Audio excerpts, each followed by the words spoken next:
పూజించడానికి మనల్ని సిద్ధపరచుకుందాం. ఒకసారి ప్రభుని కనపరచుదాం. హల్లెలూయా. సమయాన్ని దైవ సేవకులకు సమర్పిస్తున్నాం. వారు వస్తుండగా చప్పట కొడుతూ ప్రభుని కనపరచుదాం.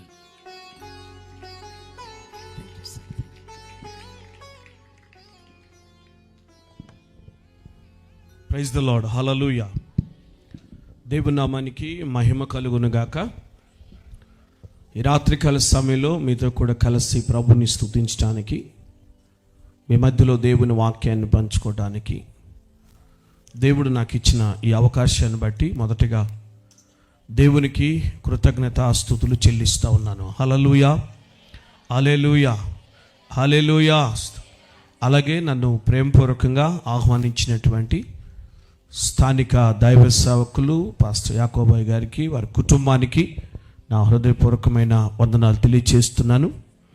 అలాగే నన్ను ఈ యొక్క సభలకు, అలాగే దైవజనులకు నన్ను పరిచయం చేసిన మరి మా ఆత్మీయులు, మా శ్రేయోభిలాషులు, మరి దైవజనులు పాస్టర్ సౌభాగ్యరావు గారికి కూడా నా హృదయపూర్వకమైన వందనాలు తెలియజేస్తున్నాను.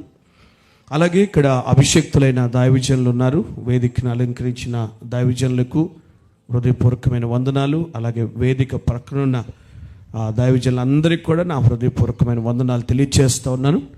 అలాగే చేరి కూడి వచ్చిన మీ అందరికీ కూడా నా హృదయపూర్వకమైన వందనాలు. Praise the Lord. హల్లెలూయా. ఒకసారి మీ ప్రక్కన్న వారికి వందనాలు చెప్పండి. ఓకే, మీరు బాగా చక్కగా నవ్వుకుంటూ చెప్పుకున్నారు. నాకే ఎందుకు కొంచెం సీరియస్గా చెప్పారు. దేవుని స్తోత్రం. హల్లెలూయా. ఒకసారి రెండు చేతులు ఎత్తి స్తోత్రం చెప్పండి. కొంచెం గట్టిగా స్తోత్రం చెప్పండి.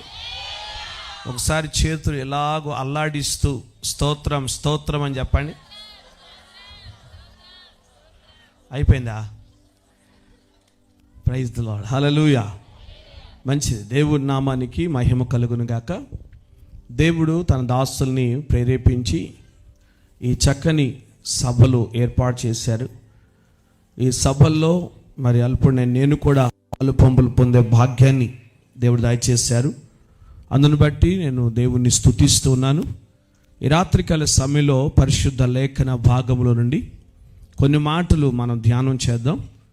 అందరికీ కూడా దయచేసి బైబిల్ గ్రంథాలు తెరవండి. కొంచెం చదవగలిగిన వారి దగ్గరగా ఉండండి.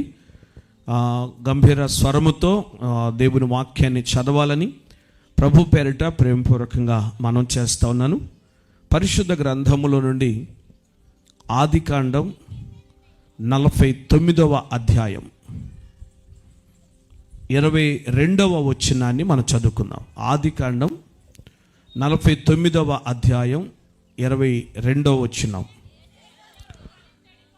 యోసేపు ఫలించేడి కొమ్మ, ఓట యొద్ద ఫలించేడి కొమ్మ, దాని రెమ్మలు గోడ మీదికి ఎక్కి వ్యాపించును. చాలు.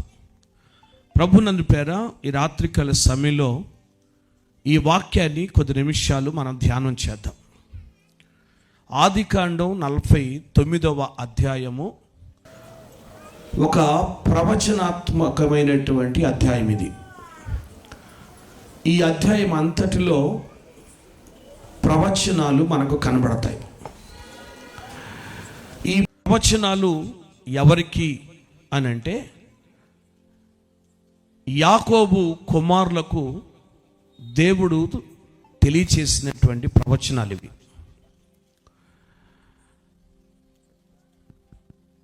యాకోబును గురించి మనం పరిశీలన చేస్తే ఈ అధ్యాయంలో యాకోబు ఒక ప్రవక్తగా కనబడతాడు. వాస్తవానికి యాకోబు ఒక ప్రార్థనా పరుడని, యాకోబు రాత్రంతా కూడా దేవునితో పెనుగులాడిన వాడని, యాకోబు దేవునితోనూ మనుషులతోనూ పోరాడి గెలిచిన వాడని, ఆశీర్వాదం పొందే అంతవరకు అతడు పోరాడుతూనే ఉన్నాడన్న సంగతి మనందరికీ తెలుసు. యాకోబు ఒక గొప్ప ప్రార్థనాపరుడు.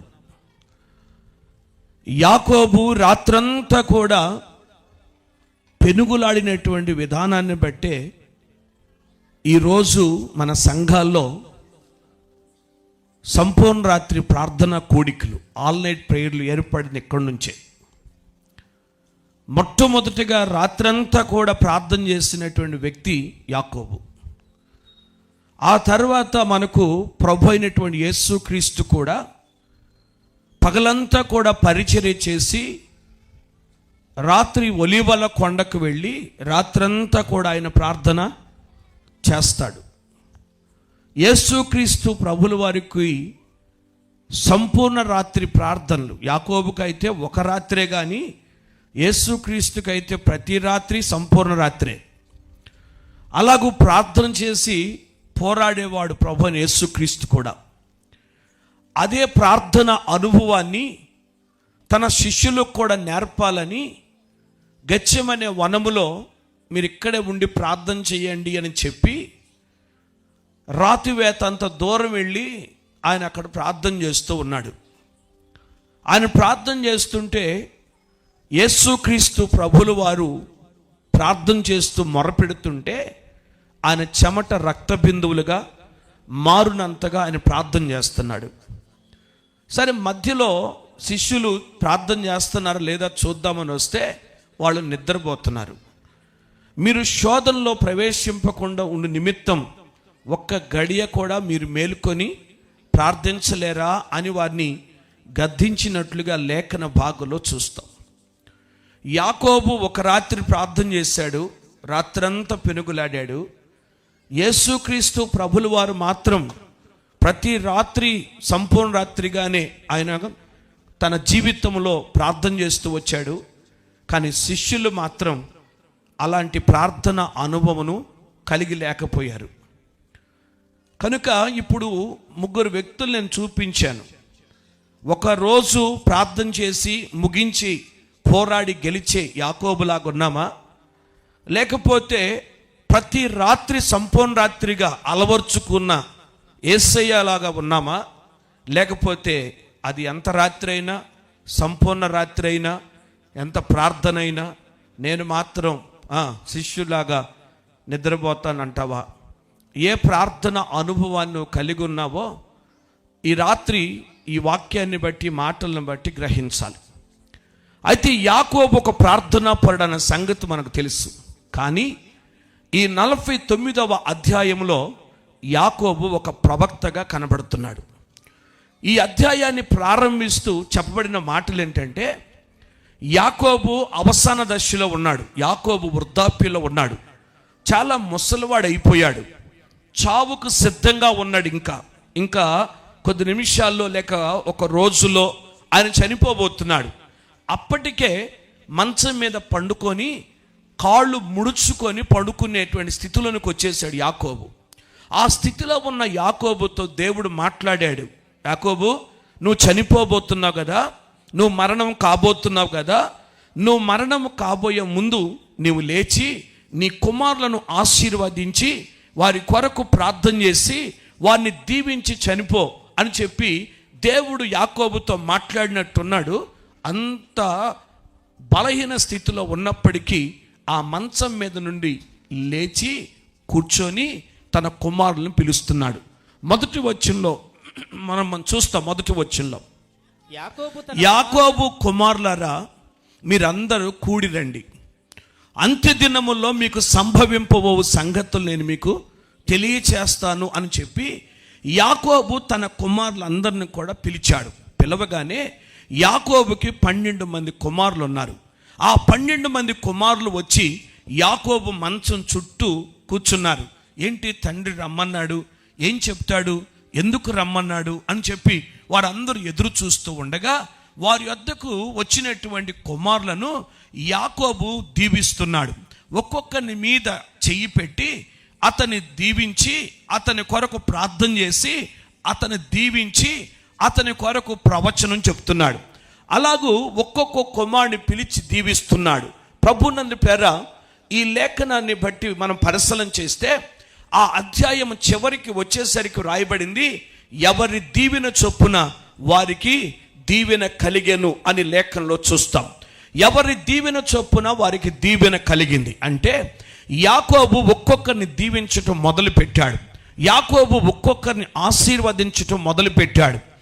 ఎవరిని ఎలాగూ దీవించాడో వారి వారి దీవెన చొప్పున వారికి దీవెన కలిగింది. అయితే ప్రభువుని పేర యాకోబు ఒక భక్తుడు, దేవుని భక్తుడు, దేవుని సేవకుడు దీవిస్తే అది దీవెనకరంగా ఉంటుంది.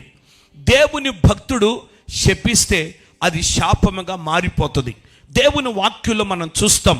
ఆదికాండం 9వ అధ్యాయంలో చదవద్దు కానీ ఆదికాండం 9వ అధ్యాయంలో హానోకు నోవాహు ఒక వ్యక్తిని లేక తన మనవడైన కనానుని శపిస్తున్నాడు. అతని శపించాడు. అతని శపిస్తే కనానుకి లేక హాము సంతానానికి అది శాపముగా మారిపోయింది. అదే ఆదికాండం 27వ అధ్యాయములో మనం కనుక పరిశీలన చేస్తే అక్కడ ఇస్సాకు, విధేయుడైన ఇస్సాకు తన కుమారుడని యాకోబును దీవిస్తే ఆ యాకోబుకి అది దీవెనగా మార్చబడింది. అదే సమయంలో ఏశావుని శపిస్తే ఏశావు శాపగ్రస్తుడైపోయాడు. కనుక దేవుని భక్తుడు నిన్ను దీవించాలి, దేవుని భక్తులు నిన్ను ఆశీర్వదించాలి, దేవుని సేవకులు నిన్ను దీవించాలి. నీకు శుభమవును గాక అని పలకాలి, నీకు దీవెనవును గాక అని పలకాలి. అప్పుడు అది నీకు దీవెనగా ఉంటుంది. ఒకవేళ శపిస్తే అది శాపముగా మారిపోతుంది. ఒకరోజు కనాను దేశంలో కరువు వచ్చిందని అబ్రహాము తన భార్య అయిన శారాను తీసుకొని అతడు గెరారు దేశానికి వెళ్ళాడు. గెరారు దేశానికి వెళితే గెరారు దేశపు రాజైన అబీమెలెకు అనేవాడు శారాను చూసి చక్కగా ఉందని చెప్పి ఆమెను తన దగ్గరకు తీసుకొని వెళ్ళిపోయాడు. వెళ్ళిపోయినప్పుడు ఆ రాత్రి ప్రభు మాట్లాడుతున్నాడు, అబీమెలెకు, ఇగో నీవు అబ్రహాము భార్యను తీసుకొచ్చావు. అయ్యా, అబ్రహాము భార్య అని చెప్పలేదు, నా సహోదరి అని చెప్పాడయ్యా, నా చెల్లెలు అని చెప్పాడని చెప్పేసానంటే లేదు, ఆమె అబ్రహాము భార్య. అబ్రహాం అంటే ఎవరనుకున్నావు? అబ్రహాం అంటే ప్రార్థనాపరుడు. అతడు నీ కొరకు ప్రార్థన చేస్తాడు, అతడు ప్రవక్త అని చెప్పాడు. ఎప్పుడైతే ఆ మాట చెప్పాడో ఇక అబీమెలెకుకి ఎంతగానో భయం వేసింది. అతడు ప్రార్థనాపరుడా, అతడు ప్రవక్త, అతడు ప్రార్థన చేసి అతడు నన్ను శపించక మునిపే నేను త్వరగా వెళ్ళి తన భార్యను అప్పగించాలని చెప్పి ఆ అబీమెలెకు తీసుకొని వచ్చి తన భార్యను అప్పగించేశాడు. కనుక ప్రభువుని పేర దేవుని భక్తుడు దీవిస్తే అది నీకు దీవెనగా ఉంటుంది, శపిస్తే అది శాపముగా ఉంటుంది. ఈ 49వ అధ్యాయంలో మనం చూస్తున్నాము, యాకోబు తన పిల్లలను దీవించాడు, అది వారి వారి దీవెన చొప్పున వారికి కలిగెను అని లేఖన భాగంలో మనం చూస్తున్నాం. దేవునికి స్తోత్రం. హల్లెలూయా, హల్లెలూయా. అలాగూ పేర దీవించటం మొదలు పెట్టాడు. తన కుమారులందరూ మంచం చుట్టూ కూర్చొని ఉన్నారు. పెద్ద కుమారుడు రూబేను తల మీద చేయి పెట్టి అతని కొరకు ప్రార్థన చేసి అతను దీవించి అతని కొరకు ప్రవచించి అతను పంపించాడు. తర్వాత రెండో కుమారుడు షిమ్యోను తల మీద చేయి పెట్టి అతని కొరకు ప్రార్థన చేసి అతను దీవించి అతనికి ప్రవచించి అతని పంపించాడు. అలాగే లేవి తల మీద చేయి పెట్టి ప్రార్థన చేసి దీవించి ప్రవచించాడు. ఇలాగూ 12 మంది కుమారుల తలల మీద అతడు చేయి పెడుతున్నాడు, ప్రార్థిస్తున్నాడు, దీవిస్తున్నాడు, ప్రవచిస్తున్నాడు, వాళ్ళని పంపిస్తున్నాడు. దేవునికి స్తోత్రం. హల్లెలూయా. అయితే ప్రభువునందు పేర తన 11వ కుమారుడైన యోసేపు దగ్గరకు వచ్చేసరికి యోసేపును గురించి ఏమని ప్రవచిస్తున్నాడు అని అంటే, యోసేపు అంటే ఎవరనుకున్నారు? యోసేపు అంటే ఫలించేడి కొమ్మ అని చెప్తున్నాడు. యోసేపు అంటే ఓటు యొద్ద ఫలించేడి కొమ్మ అని చెప్తున్నాడు. యోసేపు అంటే అతడు గోడల మీదికి ఎక్కి వ్యాపిస్తాడు అని చెప్తున్నాడు. అంటే ఈ మాటల పేర యోసేపు దీవించబడతాడు అని యాకోబు ఇప్పుడు చెప్తున్నాడు.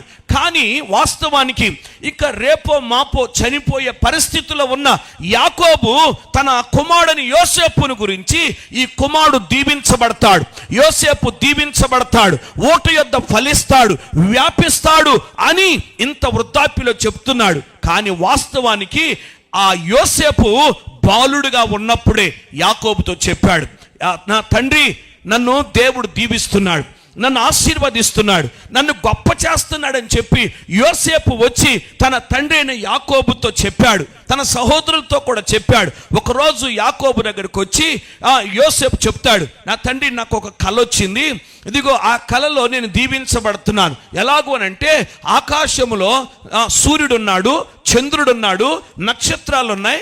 అయితే 12 నక్షత్రాలు అక్కడ ఉన్నాయి. సూర్యుడు, చంద్రుడు, 11 నక్షత్రాలు ఒక నక్షత్రం వైపు తిరిగి నమస్కారం చేస్తున్నాయి.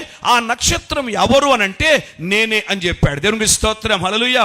అప్పుడు యాకోబు అన్నాడు, పిచ్చాడా, మేము ఎవరు అనుకున్నావు? నేను తండ్రినిరా, నీకన్నా పెద్దవాడిరా, నీకు నమస్కారం చేయటం ఏంటి అని చెప్పేసి అతను గద్దించి యోసేపును పంపించేశాడు. పంపిస్తే ఆ యోసేపు వెళ్ళిపోయాడు. వెళ్ళిపోయిన తర్వాత మరలా ఒక కలగన్నాడు. ఒక కలగని సహోదరుల దగ్గరికి వచ్చాడు. ఇప్పుడు నా అన్నలారా, నా సహోదరులారా, నా దేవుడు నాకు కల చూపించాడు. ఏంటంటే మనం అందరం వెళ్ళాము, ఒక పొలంలో పంట కోసాము, తల ఒక పన తీసుకొచ్చాము, మన పనలన్నీ నిలబెట్టాము, నా పన మధ్యలో నిటారుగా నిలబడి ఉంది, మీ పనలన్నీ నా పన చుట్టూ సాగిలపడి నమస్కారం చేస్తున్నట్టు ఉన్నాయి అని చెప్పగానే అప్పుడు ఆ మాటకి ఆ యోసేపు సహోదరులకి కోపం వచ్చి, మేమొచ్చి నీకు నమస్కారం చేయటమా? మేము ఎవరం అనుకున్నావు? నీకన్నా ముందు పుట్టాం, నీకన్నా పెద్దవాళ్ళం, మేమొచ్చి నీకు నమస్కారం చేయటం ఏంటి అని చెప్పి ఎంతగానో అతని మీద వ్యతిరేకంగా మాట్లాడి ఆ యోసేపు మీద అప్పటి నుంచి పగబెట్టుకున్నారండి. అప్పటి నుంచి పగబెట్టుకొని వీడు మాటి మాటికి కలలుగా అంటున్నాడు, మేము వచ్చి నమస్కారం చేయాలంటున్నాడు, లేకపోతే తల్లిదండ్రులు వచ్చి నమస్కారం చేయాలంటున్నాడు, వీడు మనకన్నా మించిపోవాలనుకుంటున్నాడు, మనకన్నా గొప్పగా ఉండాలనుకుంటున్నాడు, వీడి సంగతి ఎత్తుండా అని చెప్పి వెంటనే వాడి మీద పగబెట్టుకొని వాడిని బాధించటం మొదలుపెట్టారు. యోసేపును బాధించటం మొదలుపెట్టారు. యోసేపును శ్రమ పెట్టడం మొదలు పెట్టారు. అదే 23వ వచనంలో రాయబడింది. చదవండి 23వ వచనాన్ని. 23వ వచనం. విలుకాండ్రు అతని వేధించిరి, వారు బాణములను వేసి అతని హింసించిరి. ప్రభువుని ఇక్కడ చూస్తున్నాం. యాకోబు ప్రవచిస్తూ చెప్తున్నాడు, యోసేపు ఫలించేడు కొమ్మ, యోసేపు ఓటు యొద్ద ఫలించేడు కొమ్మ, అతడు వ్యాపిస్తాడు, కానీ విలుకాండ్రు మాత్రం అతను వేధిస్తారు అని చెప్తున్నాడు. విలుకాండ్రు అతను వేధిస్తారు. ఇదిగో విలుకాండ్రు అతను ఎంతగానో హింసిస్తారు అని చెప్పి ఇక్కడ చెప్తున్నారు. అంటే అతని జీవితంలో కొన్ని శ్రమలు ఎదురవుతాయి, కొన్ని కష్టాలు ఎదురవుతాయి, కొన్ని శోధనలు ఎదురవుతాయి, కొన్ని ప్రతికూల పరిస్థితులు ఎదురవుతాయి, కొన్ని నిందలు, కొన్ని అవమానాలు యోసేపు జీవితంలో ఎదురు కాబోతున్నాయి అని చెప్పి యాకోబు ప్రవచిస్తున్నాడు. దేవునికి స్తోత్రం, హల్లెలూయా. వాస్తవానికి ఇది జరిగిపోయిన సంగతే, కానీ మరలా వాటిని జ్ఞాపకం చేస్తున్నాడు. అంటే యోసేపు శ్రమలు అనుభవించాడని, అతడు ఒక బాధలు అనుభవించాడని, హింసను అనుభవించాడని యాకోబు ప్రవచన పూర్వకంగా మరలా ఇక్కడ జ్ఞాపకం చేస్తా ఉన్నాడు. దేవునికి స్తోత్రం, హల్లెలూయా. విలుకాండ్రు అతను వేధించారు. విలుకాండ్రు అంటే ఎవరు? విలుకాండ్రు అంటే ఎవరో కాదు, తన సహోదరులే విలుకాండ్రుగా మారిపోయి ఎంతగానో యోసేపును వేధించారు, యోసేపును బాధ పెట్టారు, అతను దూషించారు, అతను అవమానించారు, అతను కొట్టారు, అతని నీళ్లు లేని గుంటలో పడవేశారు. రాత్రంతా గుంటలోనే ఉండి ఎంతో బాధను అనుభవిస్తూ వచ్చాడు. తెల్లవారి వచ్చి మరలా గుంటలో యోసేపును తీసి ఐగుప్తు వర్తకులు వెళుతుంటే ఐగుప్తు వర్తకులకు యోసేపును అమ్మివేశారు. ఆ వర్తకులు బానిసగా తీసుకొని వెళితే యోసేపు ఐగుప్తులకు బానిసగా ఉండి ఎంతగానో బాధను అనుభవించాడు, బానిసత్వం చేశాడు. అతని ప్రార్థన బట్టి, అతని భక్తిని బట్టి, అతని విధేయతను బట్టి, అతని పనులను బట్టి అతడు మంచివాడని చెప్పి ఆ బానిసత్వము నుండి విడుదల పొందాడు. అతడు విడుదల పొందిన తరువాత పోతీఫరు భార్య ద్వారా శోధించబడి మరల చెరసాల్లో వేయబడ్డాడు. చెరసాల్లో ఎంతో బాధను అనుభవిస్తున్నాడు. అన్యం పుణ్యం ఎరుగని యోసేపు, ఏ పాపము చెయ్యని యోసేపు, ఏ దూషణ లేని యోసేపు, ఏ వ్యతిరేకత లేనటువంటి యోసేపు ఇప్పుడు ఎక్కడున్నాడు? చెరసాల్లో ఉన్నాడు, చెరను అనుభవిస్తున్నాడు, బాధను అనుభవిస్తున్నాడు, ఎంతో శ్రమలో అతడు ఎంతగానో వేదన పడుతున్నాడు. అలా శ్రమను ఆ చెరలో అనుభవిస్తుంటే, ఆ జైల్లో ఉండి ఆ శ్రమను ఆ బాధను అనుభవిస్తుంటే, ఈ లోపల ఐగుప్తు చక్రవర్తి అయిన ఫరో యొద్ద ఉన్నటువంటి పానదాయకుల అధిపతి అనేటువంటి వ్యక్తి, అలాగే భక్ష్యకారుల అధిపతి అనే వ్యక్తి, వారిద్దరు కూడా ఏదో తప్పు చేస్తే, ఏదో పొరపాటు చేస్తే వాళ్ళని శిక్షించటానికి వాళ్ళను కూడా చెరలో వేశారు. వాళ్ళని చెరసాల్లో వేస్తే వాళ్ళిద్దరు కూడా యోసేపు ఏ గదిలో ఉన్నాడో, యోసేపు ఏ జైల్లో ఉన్నాడో అదే జైల్లో, అదే గదిలో వారిద్దరిని కూడా వేశారు. అయితే యోసేపు వాళ్ళు వచ్చిన దగ్గర నుంచి కూడా వాళ్ళకు ఉపచారం చేస్తున్నాడు, వాళ్ళకి ఎంతో పరిచర్య చేస్తున్నాడు. ఎంతో పరిచర్య చేస్తుంటే వాళ్ళకు కూడా చెరసాల్లో ఉన్నట్టు లేదు, బాగున్నట్టుంది. సరే, బాగానే ఉన్నారు. ఇలా రోజులు గడుస్తుంటే ఒక రోజు ఉన్నట్టుండి ఇద్దరి ముఖాలు విచారంగా ఉన్నాయి.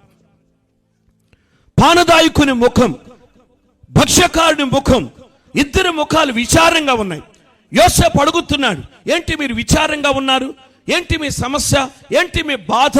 ఏమైంది మీకు? చెప్పండి అని చెప్పేసినంటే వాళ్ళు అన్నారు, నాకు కళ వచ్చింది అన్నారు. మరొకడు చెప్పాడు, నాకు కూడా కళ వచ్చింది అన్నారు. ఇద్దరికి ఒకే రోజు కళ్ళు వచ్చాయి. దేవుని స్తోత్రం.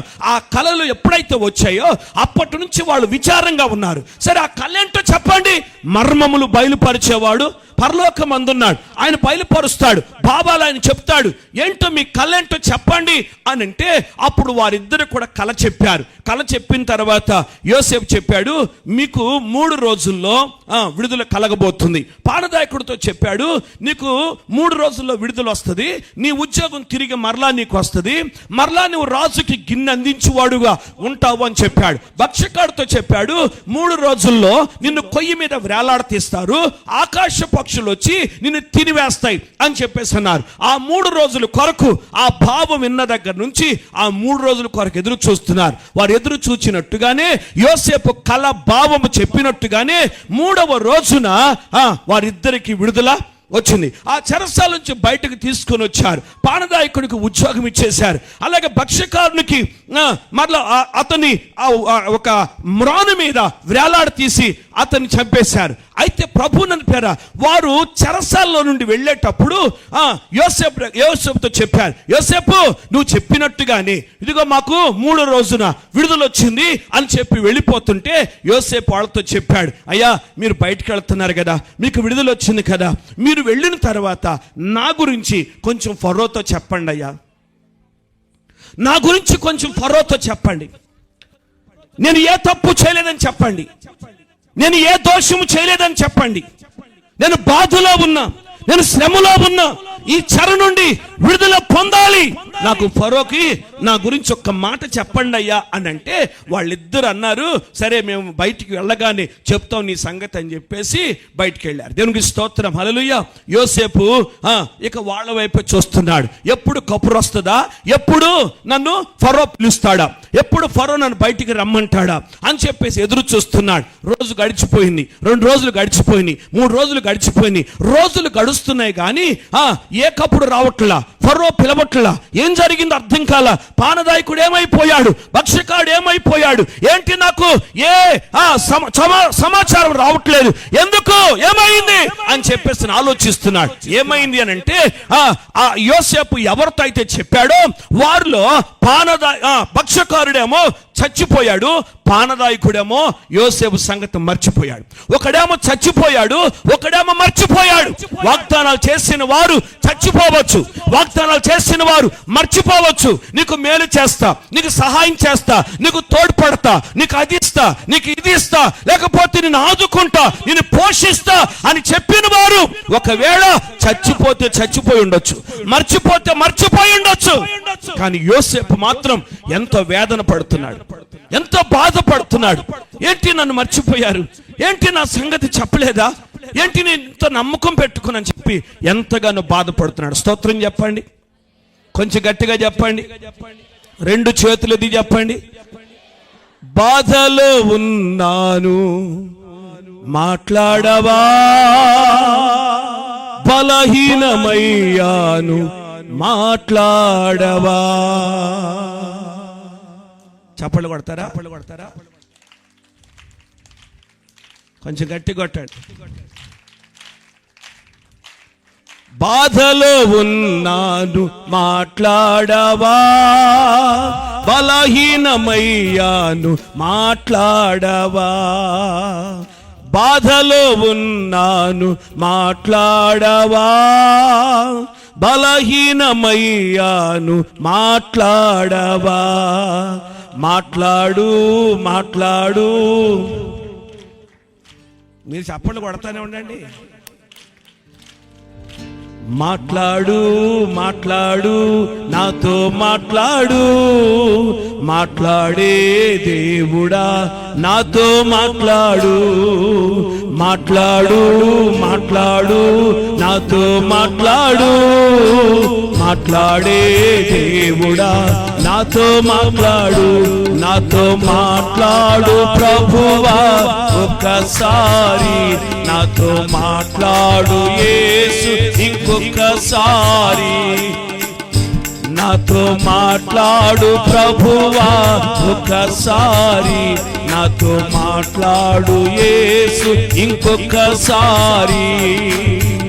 బాధలో ఉన్నాను మాట్లాడవా, బలహీనమయ్యాను మాట్లాడవా. బాధలో ఉన్నాను మాట్లాడవా, బలహీనమయ్యాను మాట్లాడవా. మాట్లాడు మాట్లాడు, నాతో మాట్లాడు.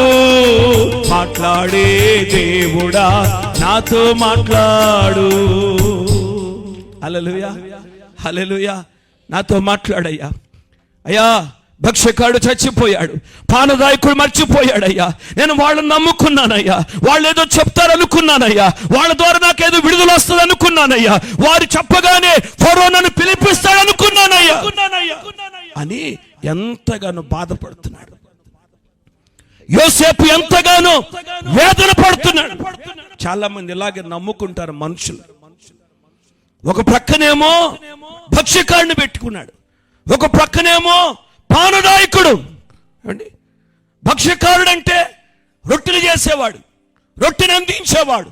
పానదాయకుడు అంటే ద్రాక్షారసాన్ని ఇచ్చేవాడు. ఒక ప్రక్కన రొట్టె, ఇంకొక ప్రక్కన చెప్పరే ద్రాక్షారసం, యేసు రక్తమే. హల్లెలూయా. వీళ్ళ వైపే చూస్తున్నాడు. వీళ్ళేదో చేస్తారు అని అనుకుంటున్నారు, కానీ ఏ సహాయము అతనికి రాలేదు. అలాంటి పరిస్థితిలో బాధలో ఉన్నానయ్యా, శ్రమలో ఉన్నానని చెప్పి అతడు ఒకసారి తన కన్నులెత్తి దేవుని వైపు చూశాడు. దేవునికి స్తోత్రం. హల్లెలూయా హల్లెలూయా. వీళ్ళెవరు నమ్మదగిన వారు కాదు, వీళ్ళెవరు నాకు సహాయం చేసేవారు కాదు. ఇదిగో నా దేవుని నేను ఆరాధించాలి, నా తండ్రి దేవునికి నేను మొరపెట్టుకోవాలి అని చెప్పి ఆ చెరసాలలో ఉన్న యాకోబు కన్నులెత్తి దేవునికి మొరపెడుతున్నాడు, ప్రార్థన చేస్తున్నాడు. ప్రభువా, నా అబ్రహాము దేవుడవు, ఇస్సాకు దేవుడవు, నా తండ్రి దేవుడవు నీవే. స్తోత్రం. హల్లెలూయా. నా తండ్రి దేవుడవు నీవే, నన్ను విడిపించయ్యా. ఈ చెర నుండి, ఈ బాధ నుండి, ఈ కష్టాల నుండి నన్ను విడిపించు ప్రభు అని ఎంతగానో ప్రార్థన చేస్తున్నాడు, మొరపెడుతున్నాడు. మొరపెడుతుంటే ఆ యోసేపు ప్రార్థన దేవుడు ఆలకించాడండి. స్తోత్రం. హల్లెలూయా. ఆ ప్రార్థన దేవుడు విన్నాడు, ఆ ప్రార్థన దేవుడు ఆలకించాడు. అందుకే 24వ వచనంలో రాయబడతాడు. చదవండి ఒకసారి 24వ వచనాన్ని. యాకోబు కొలుచు పరాక్రమశాలి అయిన వాని హస్తబలము వలన అతని విల్లు బలమైన దగును. దేవునికి స్తోత్రం. హల్లెలూయా. ప్రభువుని పేరు వచ్చిన చూస్తున్నాం. యాకోబు కొలుచు పరాక్రమశాలి అయిన వాని హస్తబలము వలన. స్తోత్రం. అంటే దేవుని హస్తం, యాకోబు కొలుచు ఆ దేవుని హస్తం, యాకోబు కొలుచు పరాక్రమశాలి అయిన వాని యొక్క హస్త బలం యోసేపు మీదకి వచ్చేసింది. దేవుని స్తోత్రం. హల్లెలూయా. యాకోబు కొలిచే దేవునికి యోసేపు ప్రార్థన చేశాడు. యాకోబు కొలిచే దేవునికి యోసేపు మొరపెట్టాడు. యాకోబు ఎవరిని కొలుస్తున్నాడు? యాకోబు ఎవరిని ప్రార్థిస్తున్నాడు? యాకోబు దేవుడు ఎవరు? దేవుని స్తోత్రం. హల్లెలూయా. యాకోబు దేవుడు ఎవరండి? యాకోబు దేవుడు సైన్యములకు అధిపతియగు యెహోవా. ఆ యాకోబు దేవునికి మొరపెట్టాడు, యాకోబు దేవునికి ప్రార్థన చేశాడు, యాకోబు దేవుని బ్రతిమలాడుకున్నాడు. ఆ యాకోబు దేవుని యొక్క హస్తము యోసేపు తల మీదకి వచ్చేసింది. దేవునికి స్తోత్రం, హల్లెలూయా. దేవుని హస్తం యోసేపు మీదకి చాపబడింది. యోసేపు మీదకి దేవుని హస్తము చాపబడింది. అతని విల్లు బలమైనదిగా మార్చబడింది. కనుక ప్రభువుని ప్రేర యాకోబు కొలుచు దేవుడు శక్తి కలిగిన దేవుడు, యాకోబు ఆరాధించిన దేవుడు శక్తి కలిగిన దేవుడు, యాకోబు నమ్ముకున్న దేవుడు శక్తి కలిగిన దేవుడు. స్తోత్రం, హల్లెలూయా. అందుకే లేఖన భాగంలో రాయబడిన పేర కీర్తన గ్రంథములో గనుక మనం చదివినట్లయితే దేవుని వాక్యములో 146వ కీర్తన 5వ వచనంలో రాయబడుతుంది, యాకోబు దేవుడు ఎవనికి సహాయకుడు అవును వాడు ధన్యుడు అని రాయబడింది. దేవుని స్తోత్రం. యాకోబు దేవుడు ఎవరికి సహాయుడు అవుతాడు, యాకోబు దేవుడు ఎవరికి సహాయం చేస్తాడు, యాకోబు దేవుడు ఎవరికి మేలు చేస్తాడు, యాకోబు దేవుడు ఎవరికి సహాయం చేస్తాడు వాడు ధన్యుడు. ధన్యుడంటే ఆశీర్వదించబడిన వాడు, ధన్యుడంటే దీవించబడిన వాడు.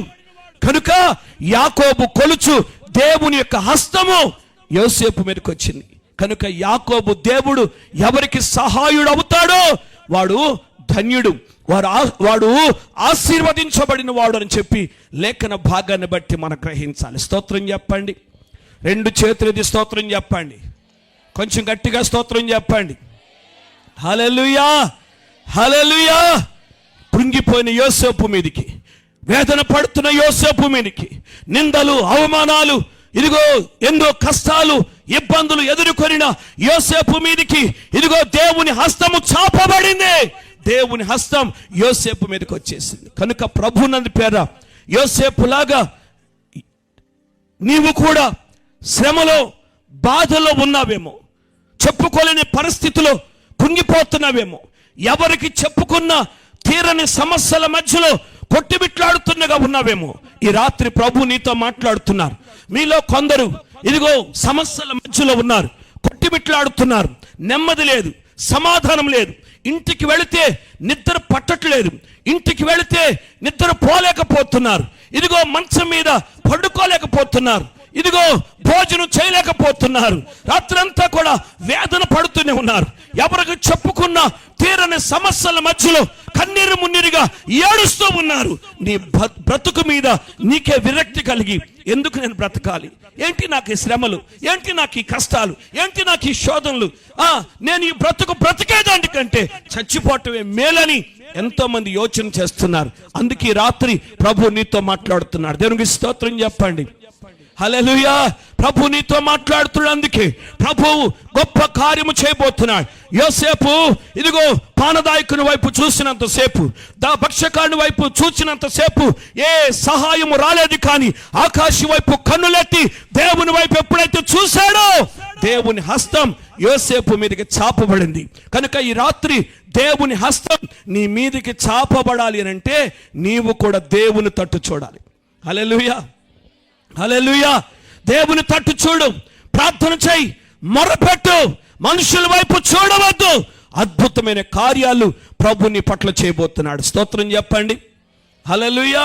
ఆ హస్తం ఎప్పుడైతే యోసేపు మీదకి వచ్చిందో యోసేపు విల్లు బలమైనదిగా మార్చబడిందంట. స్తోత్రం, హల్లెలూయా. యోసేపు విల్లు బలమైనదిగా మార్చబడింది. యోబు భక్తుడు కూడా ఒక మాట అంటాడు. యోబు గ్రంథం 29వ అధ్యాయం 20వ వచనం చదవండి ఒకసారి.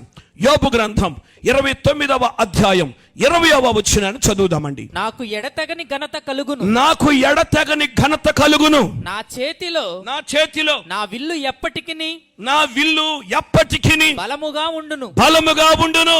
స్తోత్రం, హల్లెలూయా. యోబు అంటున్నాడు, యోబు దగ్గర స్నేహితులు ఉన్నారు, యోబుని ఎగతాళి చేస్తున్నారు, యోబుని ఎంతగా నిందిస్తున్నారు, ఇక నీ గతింతే, నీ స్థితి ఇంతే అని ఎంతగానో అతన్ని బాధ పెడుతున్నారు. యోబు ఆ స్థితిలో ఉండంటాడు, నాకు ఎడతెగని ఘనత కలుగుతుంది అన్నాడు. దేవునికి స్తోత్రం, హల్లెలూయా. యోబు ఏ స్థితిలో ఉన్నాడు చెప్పనా? యోబు ఎలాంటి పరిస్థితుల్లో ఉన్నాడు చెప్పనా? జాగ్రత్తగా వినండి పేరా. ఇదిగో ఒక రోజున తన ఇల్లు ఒక్కసారిగా కూలిపోయింది. ఆ ఇంటిలో ఉన్న 10 మంది కుమారులు ఒకేసారి చనిపోయారు. అదే రోజున పొలములో పశువులు శత్రులు ఎత్తుకొని పోయారు, ఒంటెలు శత్రులు ఎత్తుకొని పోయారు, పొలాలు ఆస్తంతా శత్రులు ఆక్రమించుకున్నారు. చివరికి ఇదిగో యోబు యొక్క ఆరోగ్యం కూడా క్షీణించిపోయింది. గోనె పట్ట కట్టుకొని బూడిదలో కూర్చొని తల మీద ధూళి పోసుకొని ఒకటే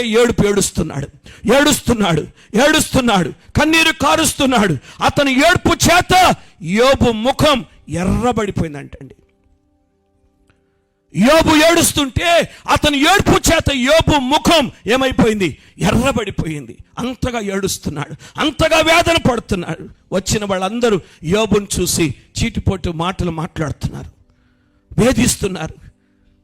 నువ్వేదో పాపం చేసావు, నువ్వేదో తప్పు చేసావు, అందుకే ఈ శ్రమ, అందుకే ఈ బాధ, అందుకే ఈ కష్టం అని ఎంతగానో దూషిస్తున్నారు.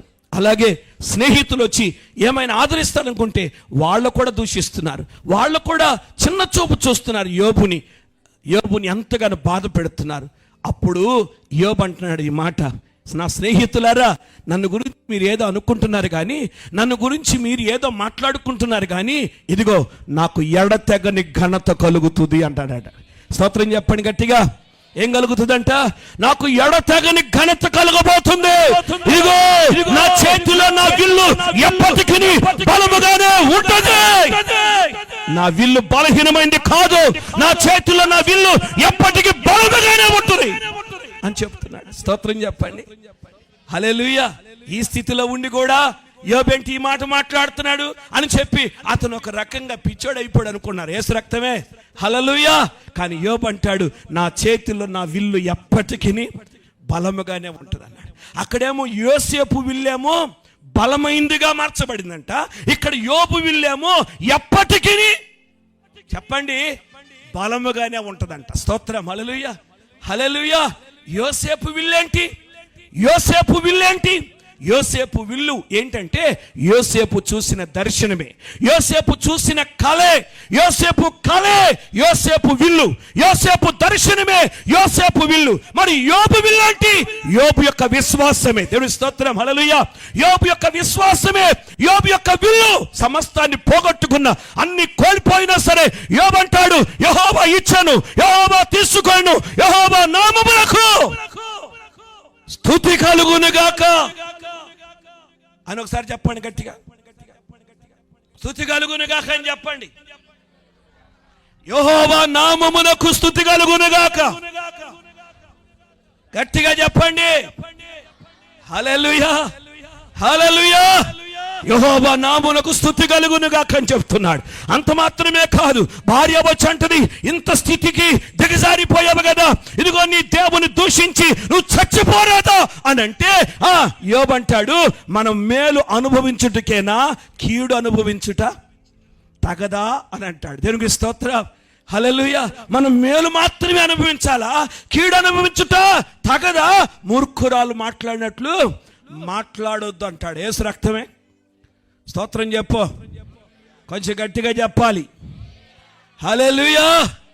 యోసేపు విల్లు బలమైందిగా మార్చబడింది. యోసేపు విల్లేంటి? వినబడలా నాకు. యోసేపు విల్లేంటి? బలముగా మార్చబడిందిలే. యోసేపు విల్లు ఏంటి? యోసేపు దర్శనమే, యోసేపు కలే. ఏ కలను బట్టి అతడు మొదట నమ్మాడు, ఏ కలను బట్టి తండ్రి యొద్దకు వెళ్ళి చెప్పాడు, ఏ కలను బట్టి సహోదరు యొద్దకు చెప్పాడు, ఆ కలే యోసేపు విల్లు. హల్లెలూయా. యోబు విల్లేంటి? యోబు యొక్క విశ్వాసం. అన్ని కోల్పోయినా యోబు మాత్రం ఏం కలిగి ఉన్నాడు చెప్పండి? విశ్వాసాన్ని కలిగి ఉన్నాడు. దేవునికి స్తోత్రం. హల్లెలూయా. కనుక యోసేపు విల్లు బలమైంది, యోబు విల్లు బలమైంది. కానీ లేఖన భాగంలో చూస్తే, కీర్తన గ్రంథం చదవండి, 78వ కీర్తన, 78వ కీర్తన చదువుదాం. 57వ వచనం చదవండి ఒకసారి. తమ పితరుల వలె వారు వెనుకకు తిరిగి ద్రోహులైరి, జౌకిచ్చు విల్లు పనికి రాకపోయినట్లు వారు తొలగిపోయిరి. చాలు, ఇశ్రాయేలు గురించి ఈ మాట చెప్పబడింది. ఇశ్రాయేలు తమ పితరులు తొలగిపోయినట్లు తొలగిపోయారు, తమ పితరులు తప్పిపోయినట్లు తప్పిపోయారు. ఇదిగో వీరు తప్పిపోయిన ఈ ఇశ్రాయేలు ఎలా ఉన్నారు అని అంటే, వారు జౌకిచ్చు విల్లు పనికి రాకుండా పోయినట్లు పనికి రాకుండా పోయారంట. యేసు రక్తమే జౌకిచ్చు విల్లుగా మారిపోయారు ఇశ్రాయేలు ప్రజలు. హోషేయ గ్రంథం చదవండి, 7వ అధ్యాయం 16వ వచనం చదువుదాం. హోషేయ గ్రంథం 7వ అధ్యాయం 16వ వచనాన్ని.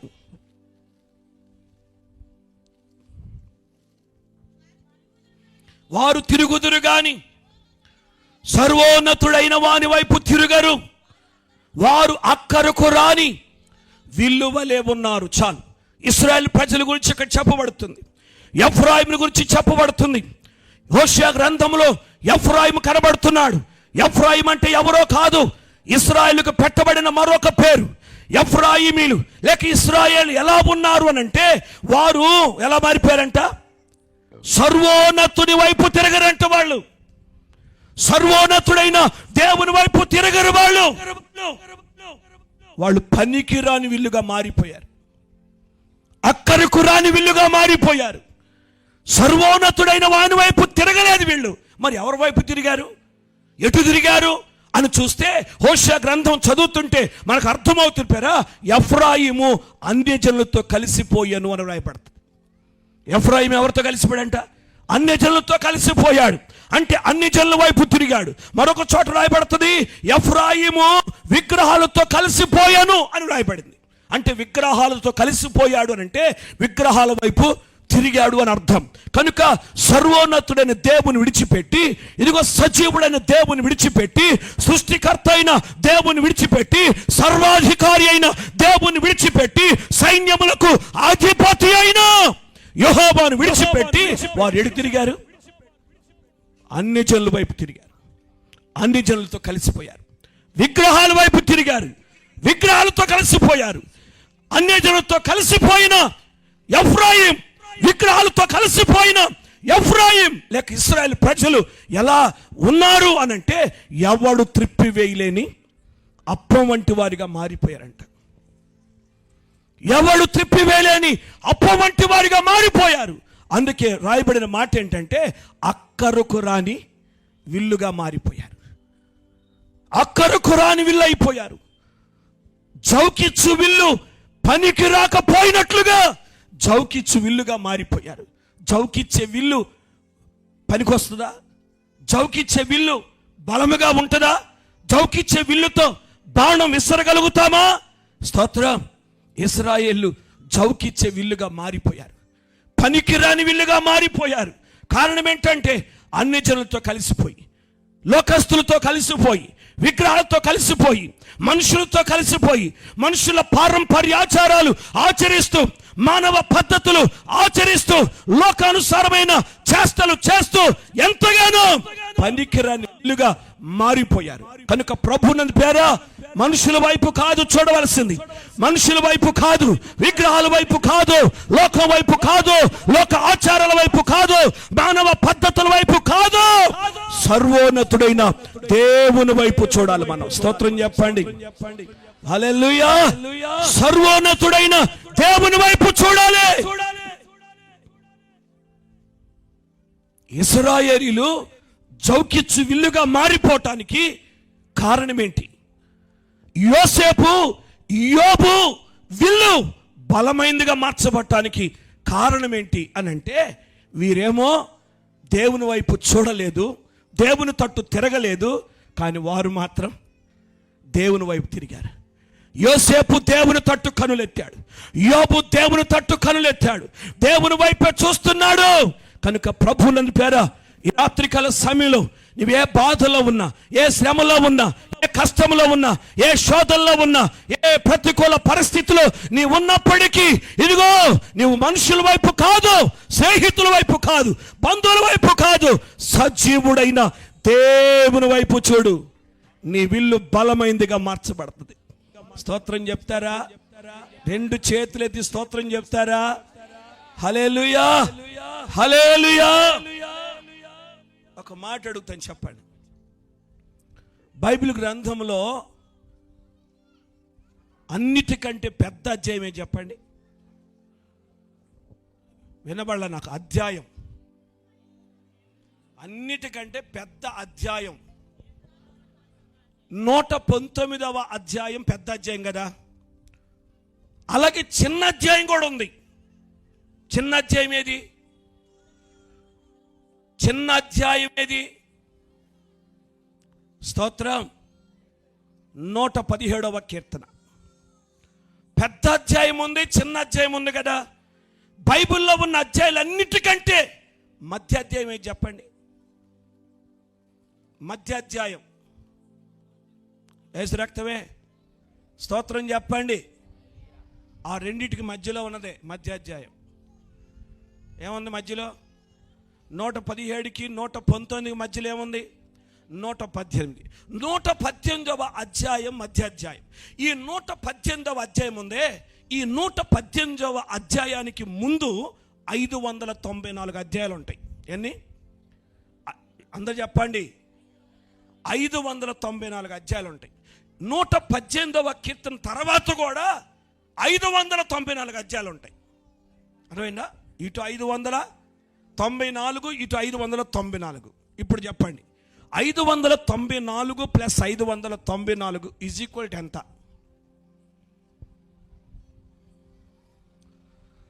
అయోమయం చూస్తారు. అందుకే బళ్ళేవు బొమ్మంది.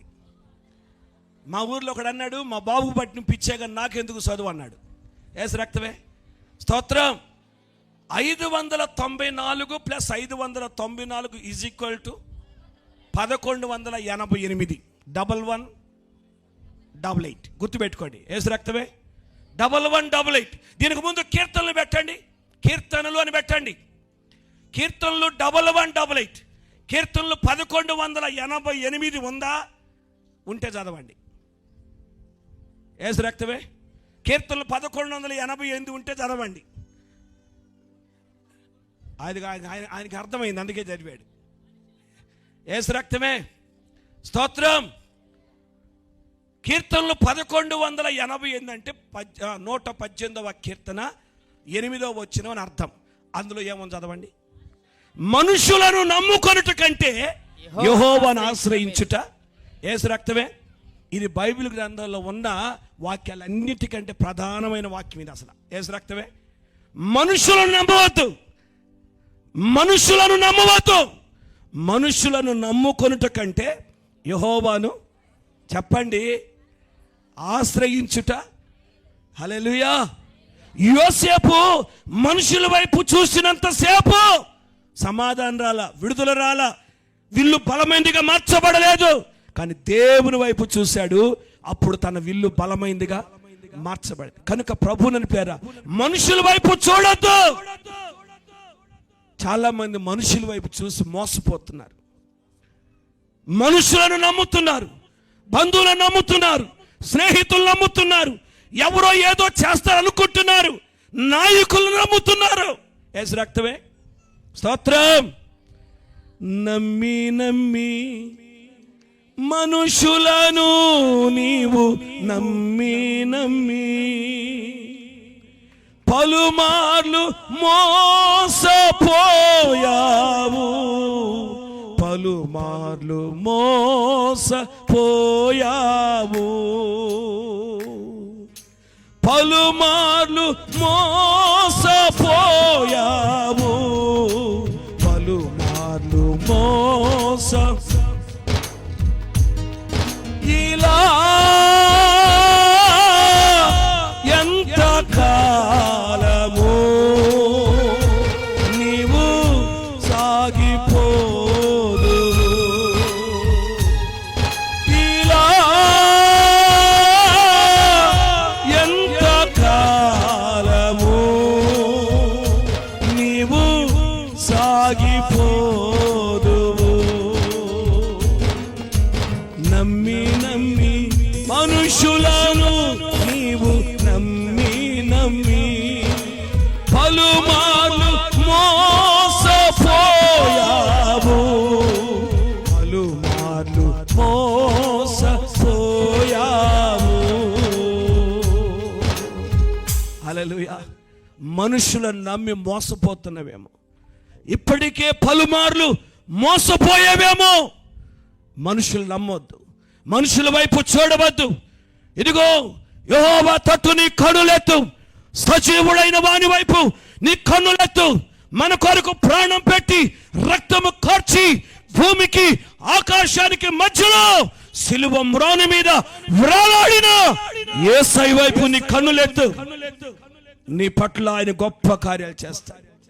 నీకు విడుదల ప్రకటిస్తాడు. నీ బంధకాలు తెంచివేస్తాడు. నీ సమస్యలు కొట్టివేస్తాడు. నీ విల్లు బలమైనదిగా మారుస్తాడు. యోసేపు విల్లేంటి? కొంచెం గట్టిగా చెప్పండి. యోసేపు విల్లేంటి? యోసేపు దర్శనమే. యోసేపు కలే. యోబు యొక్క విల్లేంటి? యోబు యొక్క విశ్వాసమే. దేవుని స్తోత్రం. మరి నీ విల్లేంటి? అసలు విల్లుందా నీకు? యేసు రక్తమే. స్తోత్రం. హల్లెలూయా. ఏదన్నా ఒక విల్లు ఉందా? ఒక కల గాని, ఒక దర్శనం గాని, ఒక ప్రవచనం గాని, ఒక వాగ్దానం గాని, ఒక ప్రార్థన గాని, ఒక విశ్వాసం గాని ఏమైనా ఉందా విల్లు? యేసు రక్తమే. స్తోత్రం చెప్పండి. హల్లెలూయా. చాలా మంది విశ్వాసం లేక బలహీనలు అయిపోతూ ఉంటారు, వెనుకబడిపోతుంటారు. ప్రారంభములో మాత్రం వీరత్వం చూపిస్తారు. ఎంత విశ్వాసమో, ఇంత విశ్వాసులు ఇంకా ఉండరు అన్నట్టుగా. యేసు రక్తమే. రాను రాను ఆ విశ్వాసం కాస్త అల్ప విశ్వాసం, ఆ విశ్వాసం కాస్త అవిశ్వాసం. అసలు అల్పం ఉండదు, అవిశ్వాసం ఉండదు, మొత్తం ఉండదు అసలు. యేసు రక్తమే. యేసు రక్తమే. స్తోత్రం చెప్పు. హల్లెలూయా. విశ్వాసములో బలహీనుడాను, నీ శక్తి నెరుగాకున్నాను.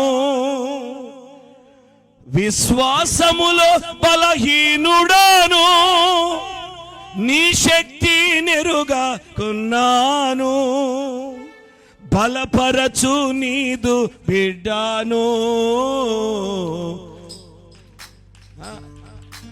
నీ సాక్షిగా నే బ్రతికెదను. బలపరచు నీదు బిడ్డాను, నీ సాక్షిగా నే బ్రతికెదను. నా జీవిత సాగరానా రేగేను పెనుగాలివానా, రేగేను పెనుగాలివానా. కలవరపడుచున్నాను నేను, నిలవరముగా నేనుండాలేను. కలవరపడుచున్నాను నేను, నిలవరముగా నేనుండాలేను. నా జీవిత సాగరానా రేగేను పెనుగాలివానా, రేగేను పెనుగాలివానా. విశ్వాసములో బలహీనుడాను, నీ శక్తి ఎరుగాకున్నాను. విశ్వాసములో బలహీనుడాను, నీ శక్తి ఎరుగాకున్నాను. బలపరచు నీదు బిడ్డాను, నీ సాక్షిగా నే బ్రతికెదను.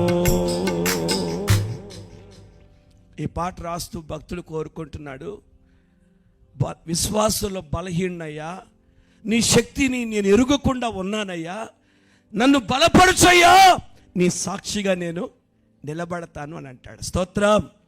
యోసేపును బలపరిచిన దేవుడు, యోబును బలపరిచిన దేవుడు, వారి విల్లు బలమైనదిగా చేసిన దేవుడు, నీ విల్లు కూడా దేవుడు బలమైనదిగా చేయును గాక.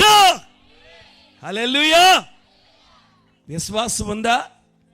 ఆ విల్లు బలమైనది అవును గాక. దర్శనం ఉందా? ఆ విల్లు బలమైనదిగా అవును గాక. ఒక వాగ్దానం ఏమైనా ఉందా నీకు? ఆ వాగ్దానం బలమైన విల్లుగా అవును గాక. ఒకవేళ నీ పట్ల ఒక ప్రవచనం ఉందా? ఒక సేవకుడో ఒక సేవకురాలో నిన్ను గూర్చి, లేక సంఘములో ఉన్న ప్రవక్తలో ఎవరైనా నిన్ను గూర్చి ప్రవచించారా? ప్రవచనం అన్న ఉందా? ఆ ప్రవచనమే నీ విల్లు. నీ ప్రవచనమును బలమైనగా నీకు ఉండును గాక. స్తోత్రం. ఒకవేళ ప్రార్థన అనుభవం ఉందా? నీ ప్రార్థన నీకు విల్లు. స్తోత్రం. హల్లెలూయా. నీ ప్రార్థన జీవితమే నీకు విల్లు. నీ విల్లు బలమైనదిగా ఉండాలి. నీ విల్లు చౌకిడవకూడదు. నీ విల్లు బలహీనము కాకూడదు. నీ ప్రార్థన తగ్గిపోకూడదు. నీ విశ్వాసం తగ్గిపోకూడదు. నీ కళ మరుగైపోకూడదు. నీ దర్శనం మరుగవకూడదు. అవి బలమైన విల్లుగా మార్చబడాలి. స్తోత్రం, హల్లెలూయా. దైవ సేవకులారా, దేవుడు మిమ్మల్ని ప్రేమించి ఇచ్చిన సేవ, దేవుడు మిమ్మల్ని ప్రేమించి ఇచ్చిన సంఘం, దేవుడు మీకు ఇచ్చిన విల్లు, మీ విల్లు బలమైనదిగా అవును గాక. హల్లెలూయా. దేవుడు సంఘాలు బలపరిచే సమయం ఆసన్నమైంది. నాకు సేవ లేదు, నా సేవ బలహీనముగా ఉంది. ఎంత కష్టపడుతున్నా, ఎంత ప్రయాసపడుతున్నా, ఎంత పరుగులెత్తుతున్నా నాకు ఏమాత్రం నా సంఘం వృద్ధిలోనికి రావట్లేదు అని కృంగిపోతున్నవేమో, దుఃఖపడుతున్నవేమో. ఈ రాత్రి అందుకే ప్రభు నీతో మాట్లాడుతున్నాడు. నీ సేవను, నీ విల్లును దేవుడు బలమైనదిగా చేయబోతున్నాడు. హల్లెలూయా. నిన్ను బలమైన వానిగా చేయబోతున్నాడు, ఆశీర్వదించబోతున్నాడు. నీ దర్శనాన్ని బలమైనదిగా చేసి నిన్ను గొప్ప చేయబోతున్నాడు దేవుడు. స్తోత్రం, హల్లెలూయా. సేవకుడా, ఏ విశ్వాసముతో నువ్వు పని ప్రారంభిస్తున్నావో నీ విల్లును బలమైనదిగా చేసి దేవుడు నిన్ను నడిపించబోతున్నాడు. స్తోత్రం, హల్లెలూయా, హల్లెలూయా. మీకు ఒక డౌట్ రావచ్చు ఇప్పుడు.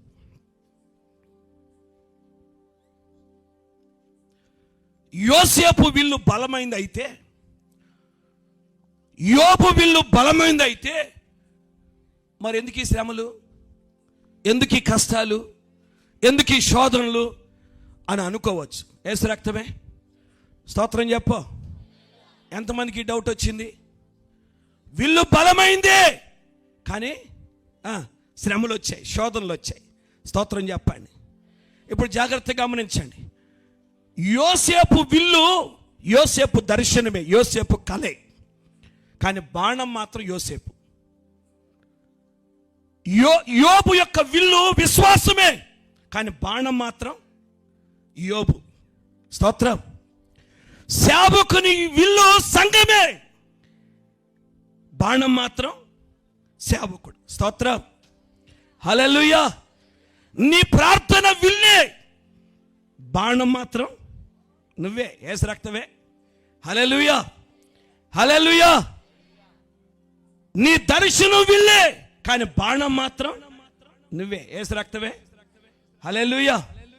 అయితే విల్లు బలమైందే కానీ బాణం మాత్రం ముందుకి వెళ్ళకుండా, యేసు రక్తమే. శ్రమలు, శోధనలు, కష్టాలు యోబుకి ఎందుకు వచ్చాయి, యోసేపుకి ఎందుకు వచ్చాయి అనే ఆలోచనతో ఉండొచ్చు. కానీ ఒక మాట గమనించండి. బాణం విసరాలంటే, బాణం వదలాలంటే, బాణాన్ని విల్లులో పెట్టిన తర్వాత ఏం చేయాలి?